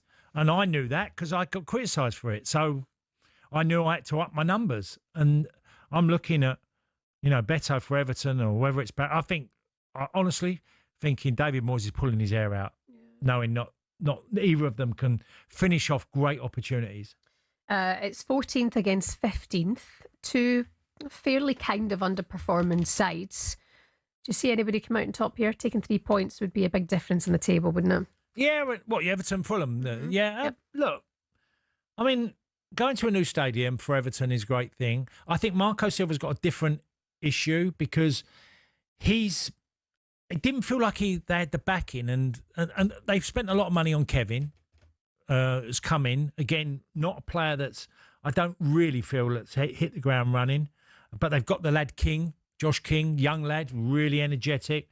Got a lot about him. I like him. He's got poor numbers, though, as in goals. I mean, I was at the game when he disallowed against Chelsea, but Muniz, he doesn't play, and they've got Jimenez. There's some good players. Wilson's a good footballer. Don't let him come on his left foot. Mm-hmm. So there's good things about both teams. I only see a draw. I said this on Monday when Sunderland were taking on Everton. It looked like an absolute standout draw. And this, to me, I look at with Everton and Fulham. It's a 3 o'clock kick-off. Everton Fulham today at Hill Dickinson. All of the updates coming for you here on GameDay Live with Adrian Durham this afternoon on talkSPORT. Also, West Ham take on Burnley. That's another 3 o'clock kick-off. Nuno picked up his first win as West Ham boss last Saturday as they defeated Newcastle 3-1. Burnley's 2-match winning streak ended at the hands of Arsenal last weekend as well. Burnley manager Scott Parker believes his side have got what it takes to get a statement victory. Yeah, we understand the magnitude of the game as early as we are still in this season, but we go down here with a big amount of confidence and hopefully we're going to put in a good performance. Yeah. Oh, if Burnley get a result today, they'll be 6 clear of West Ham. That's crazy, isn't it? Early on in the season. I say early, would be for 11 games. Mm-hmm. And so this is a real big game for West Ham and Burnley today. Yeah, huge game this afternoon for both sides at the London Stadium. West Ham taking on Burnley. How big is this game? Let's speak to a man who knows all about it, former Burnley defender Clark Carlisle. Good morning, Clark. Hi, Clark. Good morning, Shebahn. Good morning, Tony. How are you today? Yeah, we're good. Good to see you. Excellent, thank you. Excellent. Delighted to be up at this time of the morning and joining you. Well, look, Clark, it's but I mean, I've said, and you'll probably be 100% behind it. I think Scotty Parker's done an amazing job, even keeping Burnley competitive, because it was there was never going to keep their defensive record from last year because the quality they're facing week in, week out. Yeah, totally agree with you, Tony. He's done an incredible job. And I think what Scott has shown is an evolution of his coaching and managerial ability. Last time he led a Premier League side, he was very fixed in the way that he was going to play the football. It was going to be that one way against all opposition. And coming from a championship season where they were utterly incredible, I don't think that they've been given enough plaudits for the defensive capabilities and performances that they showed over the course of a whole season last season. In the championship as well, it was utterly outstanding. And just like you said, that rarely translates when you come across to the Premier League. But I think the first half a dozen games really instilled some confidence in me that it may well translate. That they were competitive, they were keen, and as ever, I think the greatest difficulty is going to be, just like you've discussed about Everton, putting the ball in the back of the net. Yeah. Well, the lad Foster up front, he's got another opportunity. Anthony's an handful as a player. I also think, Clark, that the experience of Cole Walker, Dubravka coming into the club as well, adding to the younger element of the team. Yeah, definitely. You always need a spine of experience. You need a spine of resilience, of knowledge, what to do in certain situations. And that's really come through. I think what Kyle's offered to the side is not only that explosive pace that he still holds in recovery of situations, which, without being too disparaging, I think that it's gotten him out of a lot of situations over the years. I prayed dearly for the pace of Kyle Walker because I made far more mistakes than him and I needed to recover them. But what he offers is this incredible diagonal ping that can switch the play really accurately. And I do think that gives Burnley options going forward. It was great to see Zian Fleming, start a couple of games after his couple of goals the other week, and his industry and energy up top is something that will contribute to the cause. But just like you were talking about there, Tony, about the Everton strikers and they're judged on putting the ball in the back of the net. Well, do you know what? We're a little bit more forgiving nowadays with all of these varying stats around football. We talk about total goal contributions and we talk about XG when push comes to shove and I'm in that dressing room and I've kept a clean sheet as part of a back four or a back five. I want my strikers to score goals. That's what I'm holding you accountable for. Not how many chances you created, how many chances we completed. Yeah. You're right. I think you're probably speaking for a lot of football fans and saying that as well. Very good point. Listen, I don't want to go to a negative or a potential negative, but I mean, it's been good to see the promoted clubs and the job they've done so far this season. But do you think Burnley can stay up? Yes, without doubt. But I have no doubts that they will be I think they'll be safe. And I think if they can get someone who will get to 10 goals in at the top of the centre of the park, and maybe two players who get half a dozen supporting them, I think they'll be comfortably safe. You often look at what you're competing against. Some years you get, but the points to stay up are high, and you're competing against other teams that are performing well. It's going to take a miracle to save Wolves, even for someone to turn it around. So now you're probably looking at two places to contend for. Again, not to be a negative, I was at the game Burnley Arsenal last week, and there was no gulfing class between the teams. But Arsenal carved out a couple of opportunities, and it's a genuine bugbear of mine that now we're talking about set pieces and set piece mastery as though it's a new thing. I think it shows an evolution in the game where we have coached heading out of our defenders. When young players, lads and lasses, aren't allowed to head the ball to a certain game, you've got to reduce the amount of heading in training. So it gets to crunch situations like that, and you haven't got you know, even if it's a centre forward coming back and helping out, you haven't got your Bob Latchford, your Andy Gray, you know, standing in that front post zone and absolutely booming a header away. You haven't got centre halves like myself who, you know, I've got a 50p head. No one knew where it was going, but we knew it was going a long way.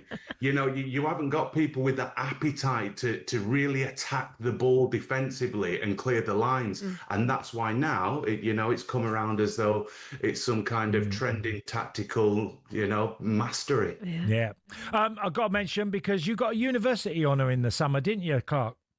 I did, Tony. Well yeah. done. Good for you. Awarded an honorary fellowship at University of Lancashire for services to sport and mental health. And I've got to say, for all of the achievements that I made in football, you know, that this is utterly exceptional. It stands above, you know, you want to try and make a difference in your community and in society at large, and for that to be acknowledged, it's just utterly incredible. I'm so proud. How are you doing as well, Clark? I mean, it's November, we're focusing on men's health, you know, all of men's health. How are you keeping? I am incredibly well today, thank you, Shebahn. And, you know, I hope everyone hears that for me to be well doesn't mean that I'm happy, doesn't mean that life's easy.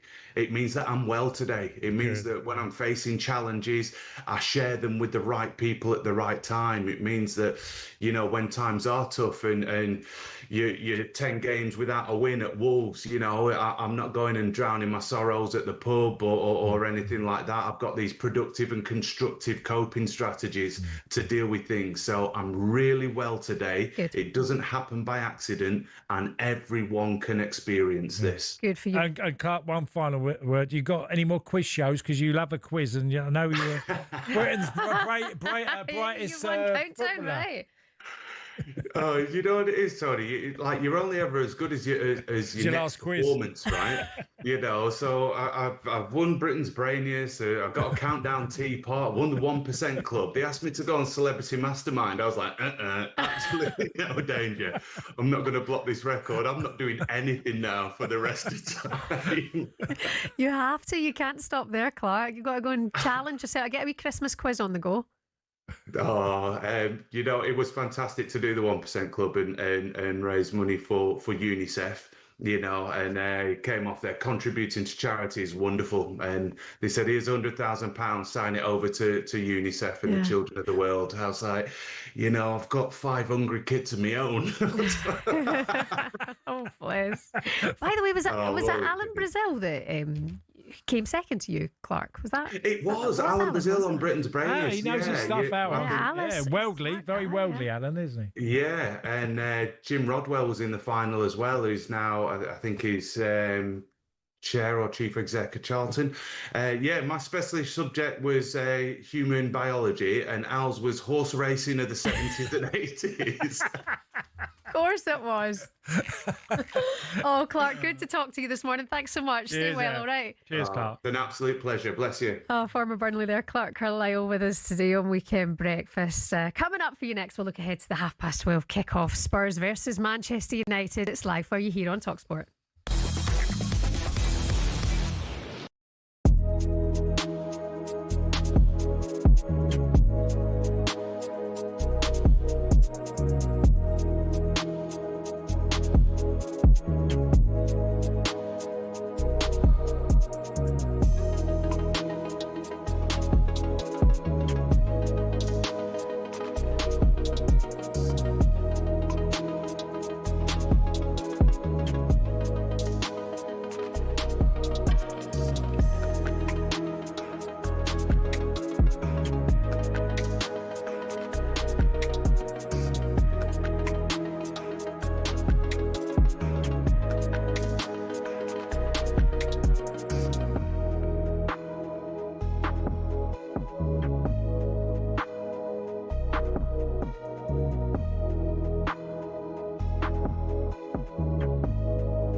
Good morning, it's the Weekend Sports Breakfast here on talkSPORT. We're live on your smart TV or on your YouTube channel if you want to tune in and see Tony Cascarino's fresh trim.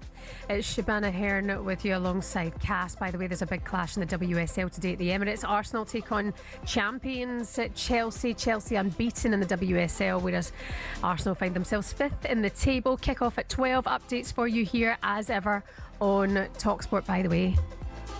I don't know if I should say this, maybe I shouldn't say it.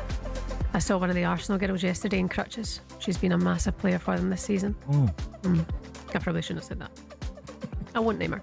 You'll find out. Spurs against Manchester United, also 12:30 for you live here on talkSPORT today. We're looking forward to this one. A really intriguing game. Spurs seems to be Manchester United's bogey team over the last little while. To look ahead to this one, we can speak to Spurs legend and European trophy winner Graham Roberts. Good morning, Graham. Hi, Graham. Good morning, Shebahn, Tony. How are you doing? Yeah, we're good. Well, good to have you with us. Yeah. Just on me way to the game. Oh, you can Cass there because he's going to that one as well. Graham. Yeah, I'll be there, Graham. Yeah, Graham, what did you ask? Coming late. Yeah, coming a bit later.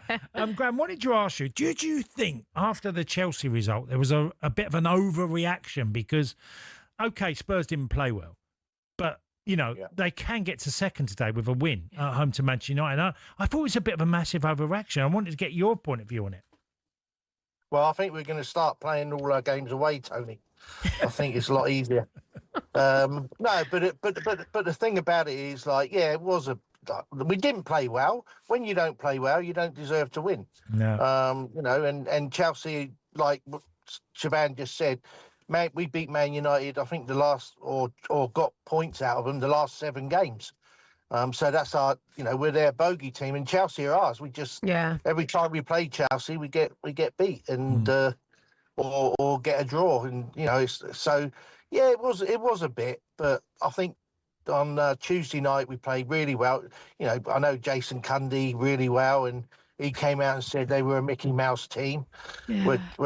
The night after Chelsea got beat by a Mickey Mouse team. I know the carrier bags, yeah. Yeah. So tell us what you see positives with Thomas Frank from what you've witnessed so far this season, Graham. I think he's willing to change the team in sort of for which game it is. Where Ange, you know, I loved Ange. I liked him as a person. Really, really nice man.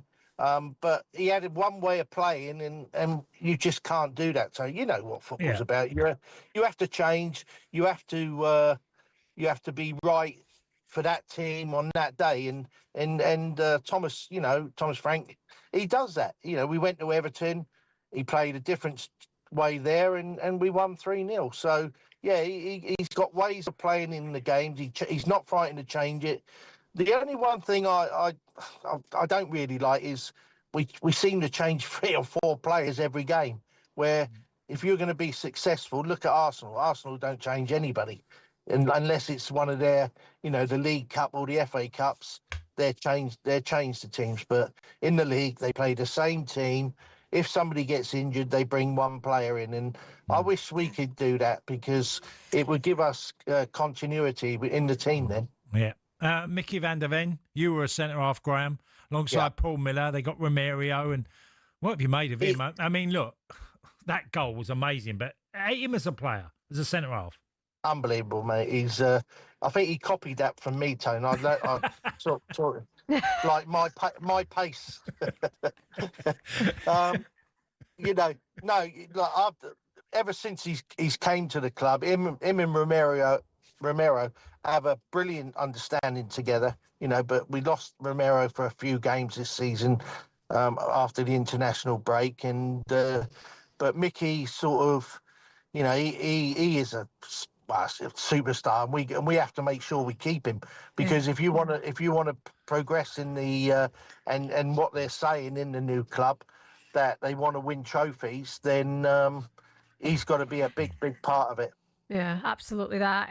So how do you see this one going today then? I mean, are you confident with Spurs? Okay, they're struggling at home, but are you confident because it's against Manchester United and over the recent seasons they have the upper hand there? Obviously, Shebahn, you know. Whoa. Like last year, I remember Alex Crook. We were in the UEFA Cup, Europa League final, and Alex Crook was all over Man United. Yeah. And we beat them 3 times or 4 times that season already. So yeah. So we're really confident today. Like you said, we seem to be their bogey team, and I just see every time we play them, Romero becomes a giant.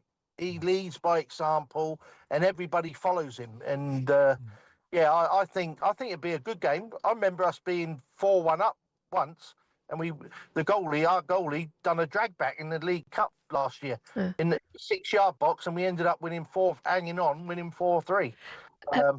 Also, you have a big week coming up, Graham. Is that right? I want to see you're getting an honour from England. Is that right? I am actually. I'm getting my legacy cap, so thank you very much for that. That'll be nice. And you're going to get that at Wembley for the game, right? At the game, on Thursday. Wednesday, we got a gig with MHM Media. That's it. If anybody wants to come, they can come and see myself, Ledley, and Gary Mabbott. That's at the Hartford Theatre. Yeah, the Hartford Theatre. Yeah. Then we got the Beck one on Friday. Nice. Yeah, that's nice in Hayes. With that different there, it's Mickey Hazard, me, Ledley. David Howells is going to be with you as well. Yeah, that should be good. They're really good gigs. I know you do some as well, Shebahn, and they're really nice. They're really nice. You have the crack and the stories. I mean, you could never get away with these stories on the radio, Graham, but you can hear them on the stage. Great to have you with us this morning. I was going to say, Graham, you kneecapped a few. That's what I'm getting, Tone. I'm getting all the kneecaps that I've done. Graham, great to have you with us this morning. Thank you so much. Lovely to speak to you. Bye. Andrew, pop back on again with us. By the way, he was tough as old boots. I know. To play against him and Paul Miller. Centre-half partnership. If it weren't one, it was the other one wanting to get you. Yeah. They were really verbal, bit of sledging as well. Oh, absolutely. Graham done me when he was playing for Chelsea and I played for Millwall, and he done me in the corner. I was so lucky I didn't get serious injury. Because I bump into him every now and again at events, and I always say to him, "That tackle you made against me, how you didn't seriously injure me, I don't know." Yeah. And he just sort of looks at you and say, yeah, nearly. Yeah, exactly. That is 1980s football, by the way. Absolutely. Spurs Ledge, Graham Roberts with us. He's in the Beam on the 12th of November and the Beck on the 14th of November in Hayes with MHM. You can go and see the guys there. And Cass catching up with him this afternoon for Spurs versus Man United. It's live on talkSPORT. And we'll discuss more of what's coming up in the Premier League today next morning.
Thomas Tuchel's busy trying to bring glory back to England for the first time since '66. But how did he get here? Well, from the sleepy town of Krumbach via some giants of European football, here's his journey to Wembley. Sitting around 60 miles west of Munich, Krumbach's population is less than 14,000 people. But Tuchel's friends there remember a boy whose ambitions lay far beyond the Bavarian community. His will to win was evident early. Tuchel often captained his youth football teams, and his school side lifted the national German football trophy in 1987. The sport took the young defender on a whistle-stop tour of South Germany, from Augsburg to Stuttgart and then Ulm. A knee injury ended his playing career at the age of 25, though. Tuchel accepted his first coaching role in the Stuttgart youth setup in 2000, hired by none other than Ralf Rangnick. Under Tuchel's stewardship, the club's under-19s won their league title in 2005. But Stuttgart chose not to renew his contract, feeling Tuchel had an abrasive personality. He went on to manage Augsburg's second team before spending 5 years at the helm at Mainz. He then followed in Jurgen Klopp's footsteps and moved from Mainz to Dortmund. Here, Tuchel secured his first major silverware, the German Cup, in 2017. 8 more major trophies came next for Tuchel in just 5 glorious seasons. He won 2 Ligue 1 titles and a pair of domestic cups as PSG boss. At Chelsea, he famously lifted the Champions League, as well as a Super Cup and a Club World Cup, and he also bagged a Bundesliga at Bayern Munich. And then, 4 months after leaving Bayern, Tuchel was unveiled as England's new manager. I always wanted to come back to England. That was my big goal. I have the best memories of the country, of the league and of the players, the attitude towards the game, the attitudes from the supporters. Well, here's hoping Tuchel can finally drag England over the line at a major tournament.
Good morning, you're listening to talkSPORT. It's Weekend Sports Breakfast. It's Shebahn Aherne and former Chelsea and Marseille striker Tony Cascarino. Good morning. Coming up for you over the next hour, we're building up to a huge game tonight in the Premier League. 8 o'clock here on talkSPORT. Chelsea host managerless Wolves. The interim, James Collins, will be there in the dugout. He says he hopes the club can make the right appointment over the international break. What I've been told is I'll be taking the game this weekend. The likelihood is it'll be one week only. When you're playing a team like Chelsea, you can't be thinking about other things. That's when my focus, sort of morning, noon and night this week. Good luck, James. Imagine he gets a win. Yeah, well, look. It'd be a different chat, Jamesy. It's been an incredibly poor season for them so far, Wolves. I don't think even, imagine they got 2 points through, 10 games. Yeah, it's not good. Good luck, James Collins, in the dugout today for Wolves. Everton host Fulham at the Hill Dickinson Stadium, looking to bounce back after 3 games without a win after Jack Grealish was snubbed from Thomas Tuchel's latest England squad. David Moyes praised his impact so far at the club. We want him to keep adding to his tally of assists, and a couple of goals more as well would help. I've said many times that Thomas Tuchel will pick his team, and he has to decide what he wants. At the moment, Jack's doing really well here for us. Everton's David Moyes there. Should he have been in the England squad? I think his competition where he plays is an issue. So, look, just keep going. I say that to anybody with international football. You never know, things change pretty quickly. Yeah, keep doing your thing. Also, 3 o'clock today, kick-off sees a huge game at the bottom of the table. West Ham host Burnley. West Ham manager Nuno Espirito Santo said his side must continue their memento after their victory against Newcastle. What was proven against Newcastle is that the team give this and the fan give a lot. So we have to give a little bit more so the fans can give us more. This is what we want. We are building up to all of the football today. Commentary from Spurs against Man United at 12:30. And then Chelsea versus Wolves tonight is live for you here on talkSPORT. Are you heading out? If you got plans this Saturday, fair play to you for having a life. But download the talkSPORT app and take us anywhere with you for whatever you're doing. You're listening to the Weekend Sports Breakfast on talkSPORT. Yeah. Also 3 o'clock today, Everton, Fulham, West Ham, Burnley, and then 5:30, Sunderland to take on Arsenal. But 8 o'clock here tonight on talkSPORT, Chelsea take on Wolves. We've got live coverage from the Premier League, and it's going to be an absolute cracker.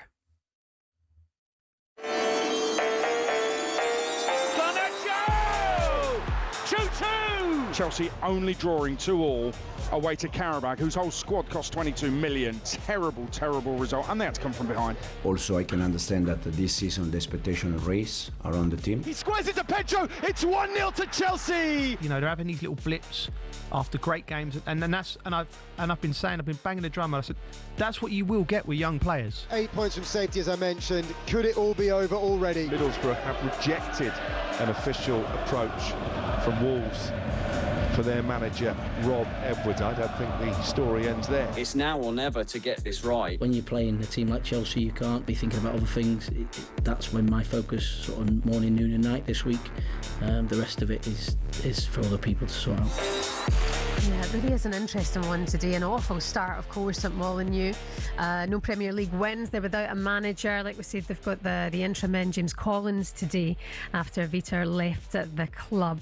Let's speak to a man who knows them very, very well. Former Wolves defender Lee Naylor is with us this morning. Good morning, Lee. Morning. Hi, Lee. Yeah, good to have you with us today, Lee. Thanks for having me. Thank you. Yeah, Lee, talk about Wolves and obviously the season with 2 points, sitting at the bottom through 10 games. It's been disastrous. Turned down big money for Strand Larsen in the summer. It's Pereira's gone as the manager already. It just feels like the club's collapsed very, very quickly. Yeah, I mean, like if you go into last season when Pereira came in, he went on a record-breaking run of wins, and he made the difference when he first came in. But towards the end of the season, results weren't great, and that followed into pre-season and into the season as well, which you can see that he's gone and lost his job. Is this a case of a club that ends up selling too many players? Even if you go back a few years ago, people like Neves and others, if you just keep selling, there comes a moment where it completely backfires? Yeah, I mean, if you're selling players, you need, a conveyor belt of when's the next one coming in, who's the next one coming in, and I think that's been a big part of the reason of our downfall at this moment in time. We've not replaced the likes of Kilman, Neto, Semedo, Cunha, Ain't Nori. Like there's a lot of quality there, and I don't think it's been replaced.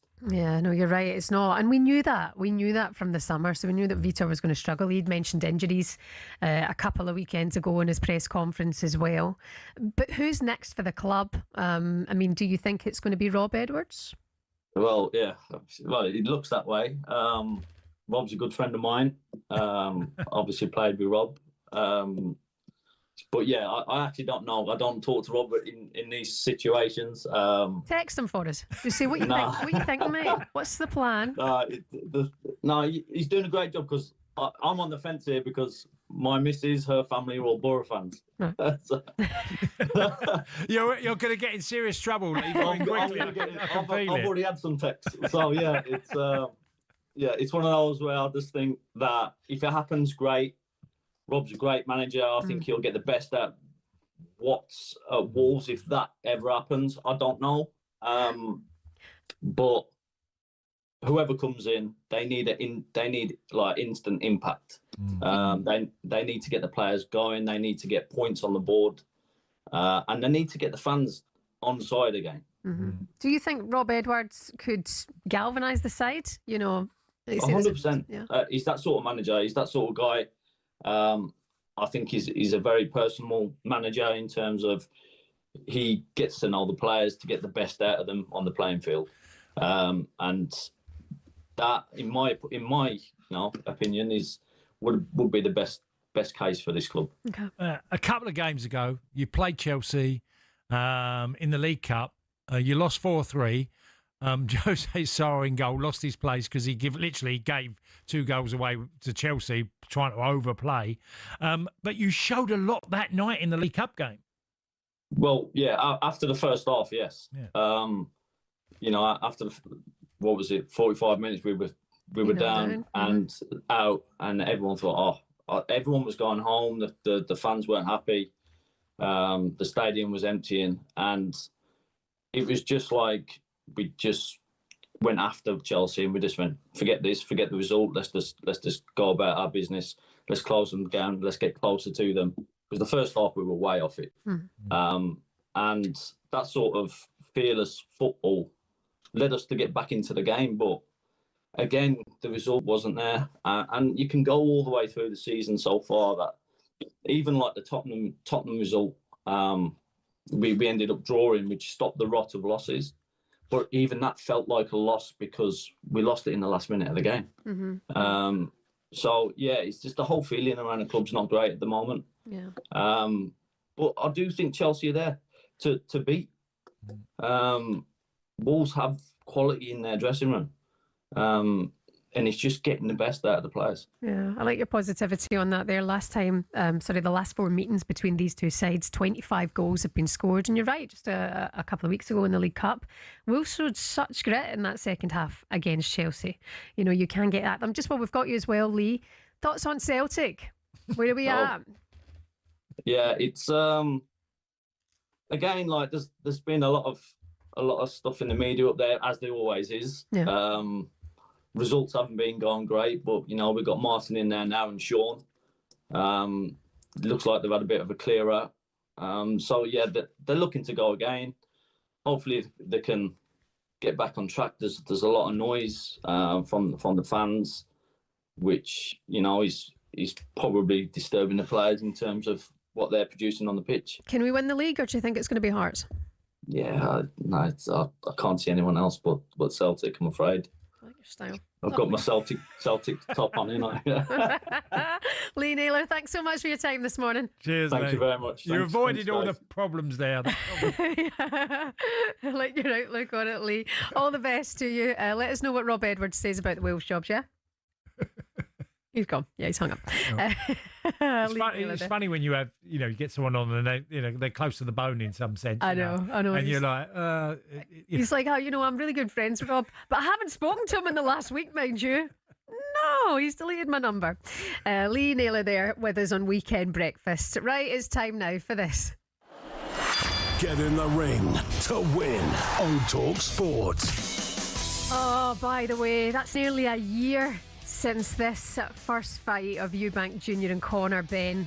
And nearly a year. Is it a year out next week or something like that? Wow, I didn't realise it was that. Well, the fight's next week, isn't it? Yeah, the fight's next week. Is nearly a year on, so we're giving you the chance to win 2 tickets to this fight, the highly anticipated rematch between Chris Eubank Jr. and Conor Ben. Obviously, it's live for you here on talkSPORT, but it's at the Tottenham Hotspur Stadium again, Saturday the 15th of November. The prize includes a one-night stay in a fancy 5-star hotel. What, for the winner? No, for you, Cass, for you.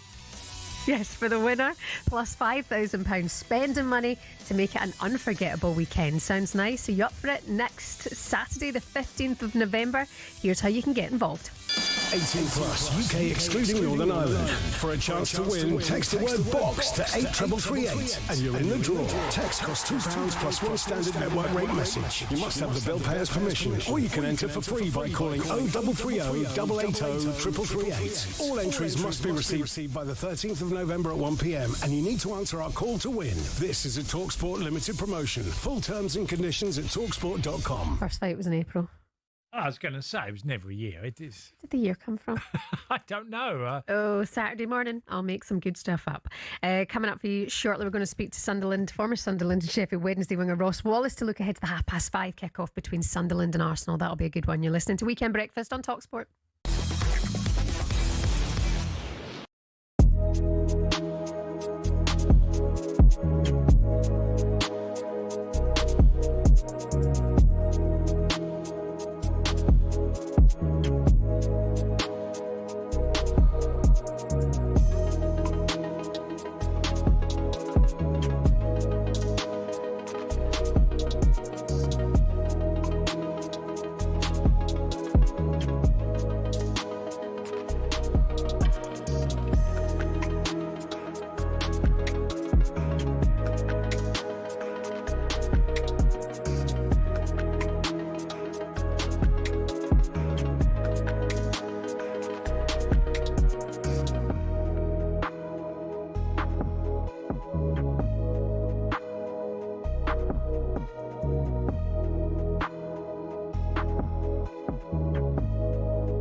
Good morning, welcome along to Weekend Sports Breakfast here on talkSPORT. We're live on your smart TV. If you want to switch that on, Cascarino looking like a 10 out of 10 today. This is Feel Good by Gorillaz. there's reports in the papers today that suggest that women's top priority in a man is a... Don't you say it. I don't know. Sense of humour. Oh, sense of humour. Okay. Yeah, that's what we're looking for, apparently. Do you believe this to be true? Yeah.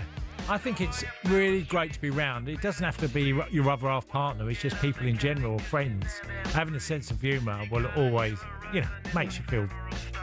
I like being around people that make me laugh. That means that 3 women have found you really funny in your time. Well, that's it. She finds me funny. Yeah, another 100 didn't. So true. It is true, though. Honestly. Yeah. I'd agree. No, sense of humour is really important, isn't it? You want to be laughed with. Yeah. You know, it's all about having the crack, everyone. If you've got no patter, you'll be drinking water alone. Let's get the latest odds with Coral. The Coral Daily Download on talkSPORT. Brought to you by Coral, the home of the free-to-play Golden Rewards Shaker. 18 plus max 1 reward per player per selected Shaker day. 8 a.m. to 8 p.m. Restrictions and T's and C's apply. Gambleaware.org. And from funny to funny looking. John Hill, good morning from Coral. No, you can't say that. Good morning, Cass. Oh, Good grief. John, What we a love start you. to the show there, Cass. I don't have coming for some steak, don't I, That's this show. not nice, is it? That wasn't kind. But we love it. We love it. How are you, John? We're all good friends, aren't we? Yeah, I'm in good form, thank you, Shebahn. No, in good form. Some good football today, isn't there, to look forward to. Some good racing as well at Aintree. So, if you're a sports fan, you're in for a treat today, I think. Well, the early game, 12:30, if you're looking at a game starter, Tottenham versus Man United. Now, I suspect Manchester United are favourites, but only just. Yeah, spot on as ever, Cass. 6-4 favourites United, so just favourites in the betting. Incredible, really. I think these two sides finished 15th or 17th last season. Whoever wins today will go second in the league. So, it's quite a turnaround, really. A lot of credit must go to Ruben Amorim and Thomas Frank because, they're having a good season. Yeah. It's a very difficult one to call, really. Spurs have that home advantage. But, Shebahn, I think United have a bit of momentum at the moment. Well, this is the thing, John. We've been discussing it on the show. It's the bogey team, isn't it? For good they're point. struggling. That's a good point. But, turning a corner, Ruben Amorim getting the manager of the month.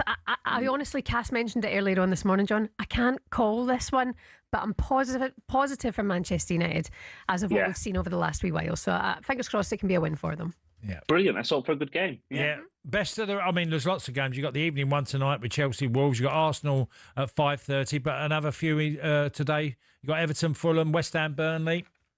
Yeah, absolutely. Yeah, well, Arsenal, let's talk about Arsenal, shall we? Absolutely flying out there at the top of the league. 8 consecutive wins to nil. That's just incredible, isn't it? When are they next going to concede a goal, Arsenal? Never mind lose a game. So they're 1-2 favourites, Arsenal. They're 4-9 to win the title now. So they're the shortening all the time, the Gunners in the outright betting.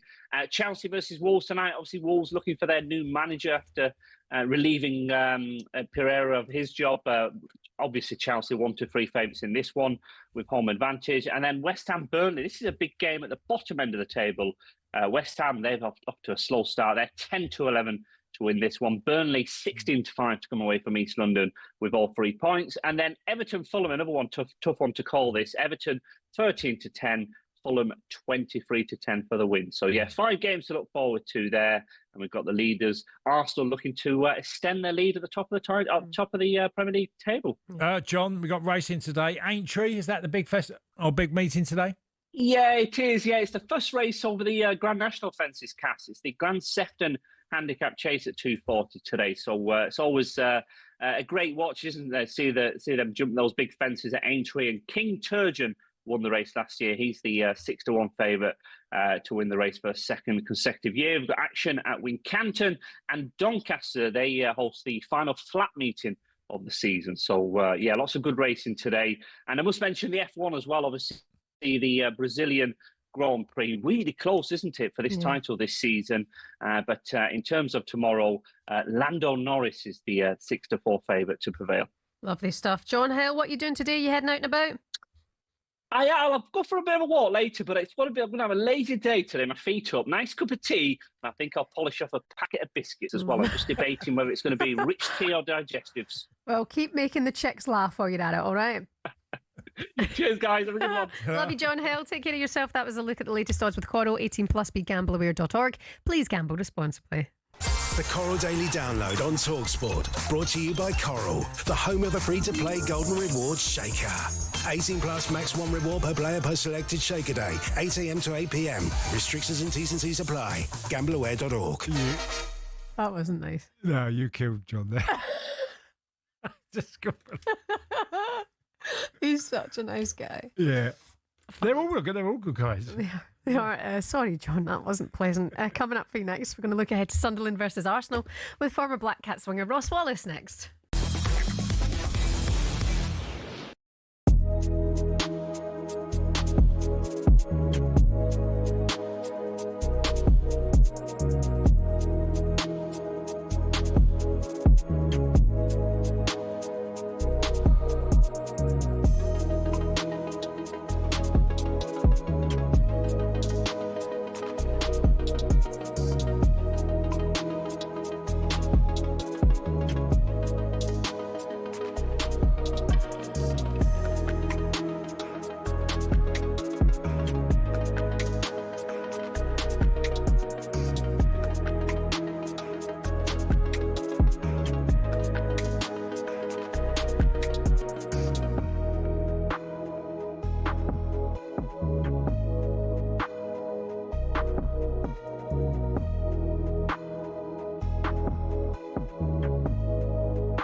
sing.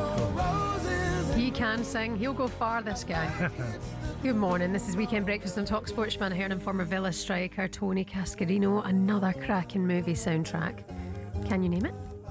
No. Seal Kiss. No. Rose from what movie? I don't know. I know it's in a movie, but I don't know which one. Batman. Oh, is it? Oh, well, I've never watched Batman. Shut up. Get out now. You've never watched any Batman? Well, the cartoon Batman when I was younger, but no. Oh my God, Cass is so good. Yeah, I know. My boys have gone, and well, I'll let them go, but I didn't go. Oh, you have to. You have to watch Batman. I mean, never mind me in Pulp Fiction. No one cares. Batman. That's a must. I mean, I've seen clips once, but not this particular Batman, no. So does Jokeresh's celebration mean anything to you? Well, I know it's the Batman. Nobody knew his name. Put on the mask. That's about it. Yeah. Oh, one more time for the people at the back.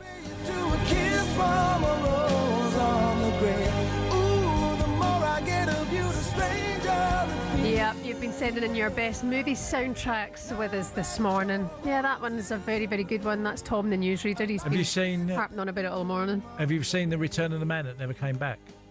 No. The Return of the Man That Never Came Back. Is this a joke? Is this a sick joke? Well, have you seen Footprints in the Water? Right, yeah. Your taxi's outside. Here's what's coming up for you on talkSPORT today. Game day exclusive at 11 o'clock. Live and exclusive commentary. Spurs versus Manchester United. talkSPORT 2. Two more live games from the EFL. Millwall versus Preston at 12:30. Stoke versus Coventry. Oofed at the top of the Championship. That's a 3 o'clock kickoff over on talkSPORT 2.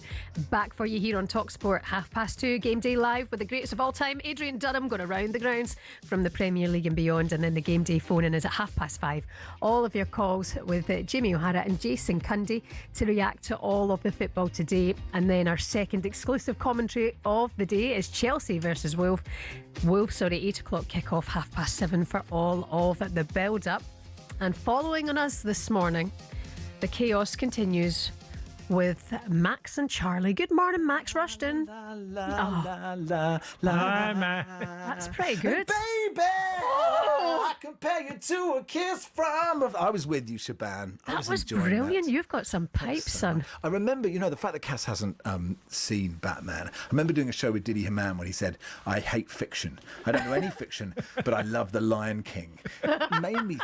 Did he think it was a documentary? I don't know. Based on a true story. So thanks so much for having me.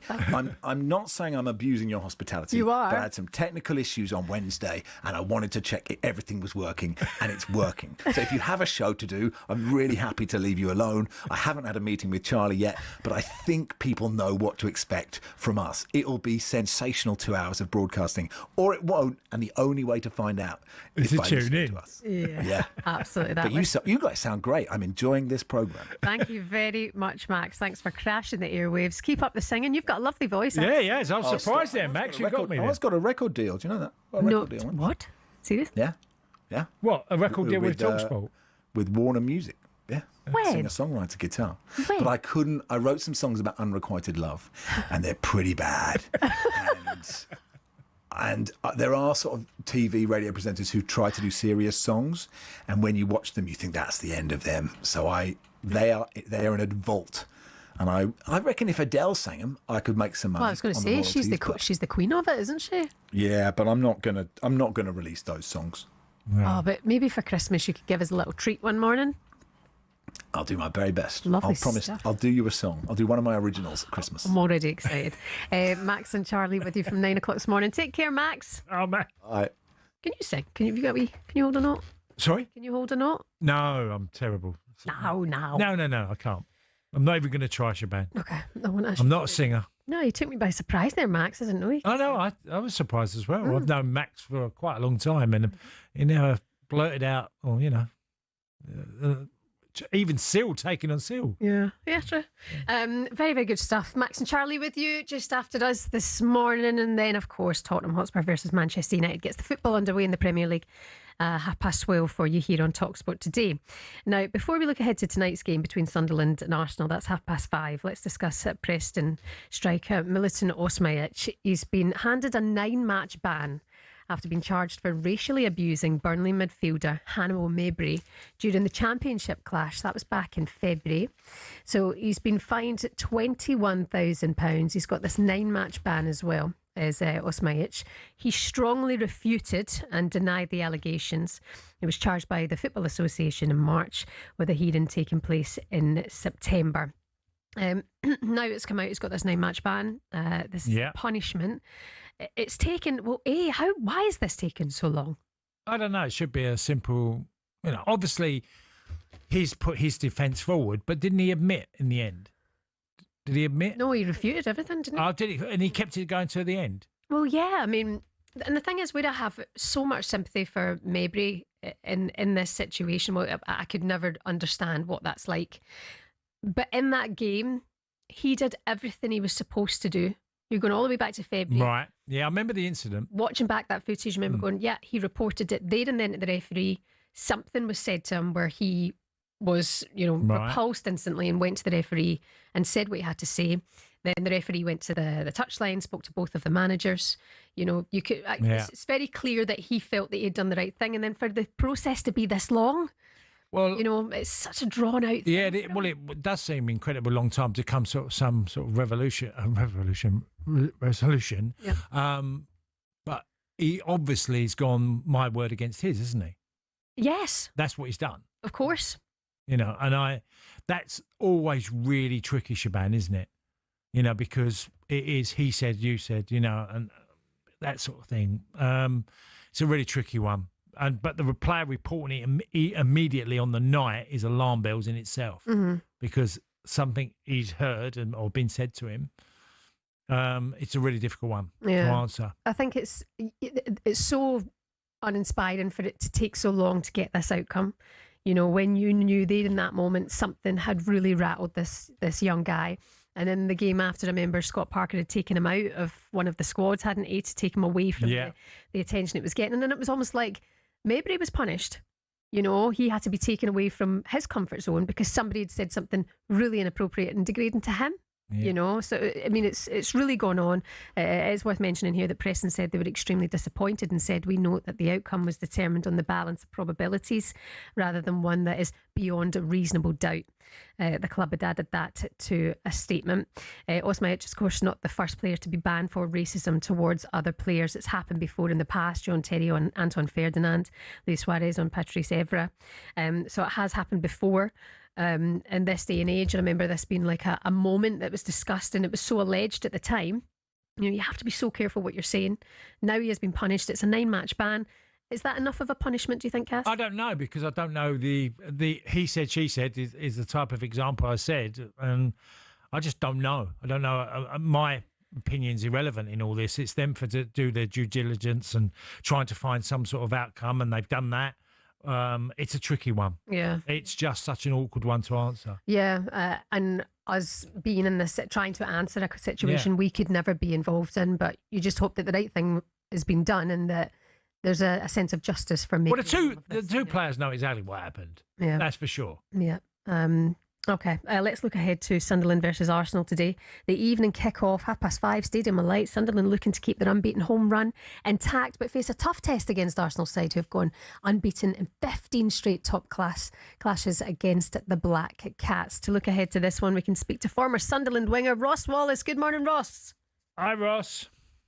Hi, everyone. You okay? Thanks for having me on. Thanks for coming on. Well, Sunderland start sitting in fourth.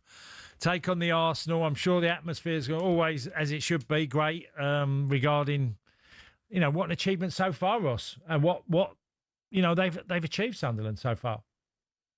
Yeah, I think you're right. I think obviously going to the Stadium of Light as well, the place is going to be rocking. I've played there before, played in big games against big teams coming to the Stadium of Light. The place is going to be rocking, but there's no doubt this is going to be the toughest test. Yeah, well, the difficulty is no one can seem to break down or even get shots on target. It's not a case of they keep clean sheets. It's actually getting a shot against Arsenal is seemingly difficult. Yeah, it's going to be difficult. For me, Arsenal are absolutely the favourites, absolutely no doubt. I think it's Arsenal's to lose this season, the league title. But obviously, I think the way Sunderland's went now, it's almost like a free hit for Sunderland now. They'll be fancying their chances. If they can get the stadium rocking, they've got some brilliant players. Yeah. I think the recruitment they've done in the summer as well has been absolutely fantastic. They almost ripped the book up. Yeah. And what they've done, obviously they've went with the transfers, data, and trying to get new players. And it's been an unbelievable start to the season. And Granit Xhaka reunited. Yeah, the Granit Xhaka derby. And that's the thing. He's grown a lot, hasn't he? Obviously, since leaving Arsenal, leaving the Premier League, but now returning, he's really grown as a player. And actually, it ended pretty well at Arsenal for him. I mean, considering what happened and losing the armband. Yeah, exactly. Obviously, he had a couple of moments at Arsenal, but I think what he's went and done, obviously at Leverkusen, and then came back. He's always been a top-class player, and I think that sort of responsibility that he's took on at Sunderland as well, I think he's took that on, especially with some new players coming into the Premier League. I think he's been a pivotal signing for Sunderland just to sort of knit it all together. Look, the whole team has got energy. I was at Stamford Bridge and Sunderland won. I thought they deserved it on just the fact that they stayed in the game. But what an energy all over the pitch they had with legs and then experience. And I just thought they were a side that absolutely, whatever the coach was doing, you could see that they were so well organised. Yeah, and that's it. It's because what Sunderland do, they've got pace and they've got power. Obviously, they've done that in the Championship as well. I've seen them a couple of times in the Championship. But what they've done, when you go to the Premier League, you need to buy a bit more physicality, a bit more running power. It just needs to be upgraded, and that's what they've done. Look like Isidore's came up. I like the boy Talby, who plays on the wing. Yeah. Good player. So some of the signings, it'll be a test for him today, but I think there's one Sunderland to be quietly fancying. Yeah, I mean, that's the thing with the Stadium of Light. It's such a great atmosphere as well. The fans are absolutely loving it. You mentioned it earlier on, but it'll be interesting to see how this one goes. And you wonder, because I mean, so many Arsenal fans, it's almost like they can't enjoy that today that they might go 8 points clear. There's still that nerve that maybe Sunderland might be a bogey team for them or a banana skin today. I think so. It's obviously a strange one to say, but it is their biggest test of the season, I'd probably say. Going up there, I think the stadium's going to be rocking. There's an international break coming up as well, so it's going to be an exciting game. I've played there before, and once that stadium's on you, and they can smell a wee bit of blood in terms of obviously the team maybe getting 3 points. It's a wonderful atmosphere of playing, but it's going to be a tough test. Obviously, I know Arsenal, obviously a bit of a problem with Gyökeres and that, but the Arsenal are a top side. For me, if they don't win the league, it's Arsenal's to lose this season. Yeah. Well, thanks, Ross, and all the best. You haven't got a Scottish question. Well, I was going to say, Ross, well, we've got you. Shebahn loves it. Well, we got you. We're going to get something on either Celtic or Rangers. Yeah. I think obviously with the Celtic, with a new manager going in there, I think there's rumours of Kieran McKenna. I think obviously Craig Bellamy. I was fortunate to work at Burnley Academy with Craig Bellamy. I think he's a no-brainer for the Celtic job. Yeah. For me personally, I think if you're a Celtic board, to just go all out and get him. I think he's ready for it. He worked with Vincent Kompany at Anderlecht. He's done his homework. He's played for the club before. And he's got the personality for it. For me, he ticks all the boxes for that Celtic manager's job. All right, well, we'll see what happens. Ross Wallace, thank you so much for your time today. Good luck. Enjoy the game. Cheers, Ross. Thanks, guys. Take care of yourself. You listen to Weekend Breakfast here on talkSPORT. Before we spoke to Ross there, we were talking about Hannibal Mabry and what happened with Osmajic getting a 9-game ban. It's worth me mentioning there, it was alleged racism that those other players were banned for. And they also protested their innocence and all of that as well. So sorry, I forgot to mention their alleged racism. And then came their bans after that. Coming up next, we'll preview our rounds of the weekend's football. And we'll also do a bit of Cascarino.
Good morning. Welcome to Weekend Sports Breakfast here on talkSPORT. Shebahn Aherne and former Chelsea and Villa striker Tony Cascarino. Some of your headlines: Great Britain's Cameron Norrie reached his first final of 2025 with a 3-set victory over Lorenzo Sonego at the Moselle Open. McLaren's Lando Norris says taking pole position for Saturday's sprint race was a good start to his Sao Paulo Grand Prix weekend, and it's been a very busy week as ever. On the website talksport.com, here's talkSPORT's Sean O'Brien with everything you need to know. Lots happening on talksport.com, but let's start with England. While Thomas Tuchel was naming his latest senior squad, an England legend's son was tearing it up for the under-17s in an 8-1 victory over Haiti. Elsewhere, ahead of Tottenham versus Manchester United, live on talkSPORT, we took a look at how Spurs overcame an infamous Sir Alex Ferguson jibe to become Man United's bogey team. And in darts, find out how Luke Littler got his own back on the paparazzi after being followed in his car. That's all over on talksport.com. Yeah, more for you there across the day. Sean O'Brien, thank you very much. Don't forget every goal as they go in today from the Premier League, EFL, WSL on GameDay Live from 2:30 with Adrian Durham. By the way, tomorrow Manchester City cast take on Liverpool. That's going to be a great game, 4:30 in the Premier League. Liverpool, who are back to winning ways, face Man City at the Etihad. Pep Guardiola will celebrate his 1,000th match as a manager tomorrow as well. Well, the numbers are insane. I'm sorry to tell you, I'm arrogant, presumptuous, but they're insane. If you see, because I'm not living thinking how many, but when you have the milestone and you read what you have done, the victories, the average, not just in Premier League, in Champions Leagues and so on, we have done incredible things in Barcelona, Bayern Munich here, incredible. So difficult to reach it. And if I start again, I will not reach it. So it's too much games. Few defeats comparing 1,000 games, and hopefully tomorrow or on Sunday we can continue. That's amazing, isn't it? Yeah. A milestone for sure. 715 wins of those 999 games. Yeah, he set a very high bar. The standards of Pep Guardiola with his City teams and previous teams, exceptional. And, we sometimes get critical of when they can be a little bit pragmatic in the way they play, but boy, he's in them 1,000 games. There's been so many great performances and watching great players play football. Obviously, we talk about Fergie being the one of the best managers ever, but he's the other, right? Who would you? Of course he is. I think he. I mean, look, Fergie and Pep have lasted a hell of a long time. Arsene Wenger lasted a long time. Pep's had huge finances, but then Fergie had huge finances. He could, in the 80s, he could spend, and he went and got a lot of good top players and built a club into Manchester United. And it took time for both of them. Yeah, I mean, Klopp done brilliantly well, but not to the level of, he came in with real rock and roll football, didn't he? And set, Liverpool at one time were the best team to watch, but under Klopp. They were so exciting. With Mane, Salah, Firmino, and So there's been some real high standards, but to do 1,000 games is extraordinary. Quite something. That's tomorrow, Man City against Liverpool. It's going to be part of our Game Day Live coverage with Sam Matterface from 1:30 tomorrow. And it's time now for this. Cascarino yes or Cascarino no? On the Weekend Sports Breakfast on talkSPORT. What? Pretty simple, really. Time for Cascarino yes, Cascarino no. You answer with a yes or no, please, Tony Cascarino. Earlier on in the week, Teddy Sheringham says Spurs have the best centre-back partnership in the league with Van de Ven and Romero. Yes or no? No, they don't. Still Arsenal's. Yeah, it's still no. Just look at the numbers. The numbers are extraordinary defensively. Last year, Arsenal, I think 30-odd goals conceded. And yes, players get injured like Mickey Van did, but they conceded over 60 last year. Spurs conceded 8 this year. Arsenal conceded 3. I'd say to Ted, who would you have preferred to play against? Them two or Gabriel and Saliba? Yeah. I think they're better. Look, take nothing away. Mickey Van der Ven and Romero are a really good pair, and they've played brilliantly. Both been injured quite a lot, though, in the last 18 months. Okay. By the way, Spurs versus Manchester United live for you on talkSPORT 12:30 this afternoon. And we've only, in the last hour, recently discovered that Tony Cascarino has never watched a Batman movie. Disgraceful. Can you promise us by the end of the year that you will watch at least one Batman movie? No. Oh, come on, Cas. No, I don't. Okay, so what really famous film have you never seen? I know, but Batman? What, Batman? Yeah, but have you seen every Harry Potter film? Yes. All right, well, Lord of the Rings. Have you seen Lord of the Rings? Nah, I don't have time for that. Exactly, so that's famous as anything, Lord of the Rings. I'll watch Lord of the Rings, you watch a Batman. Right. And we'll see you here tomorrow at 6 o'clock. Max and Charlie on the way next. Have a good Saturday, bye-bye.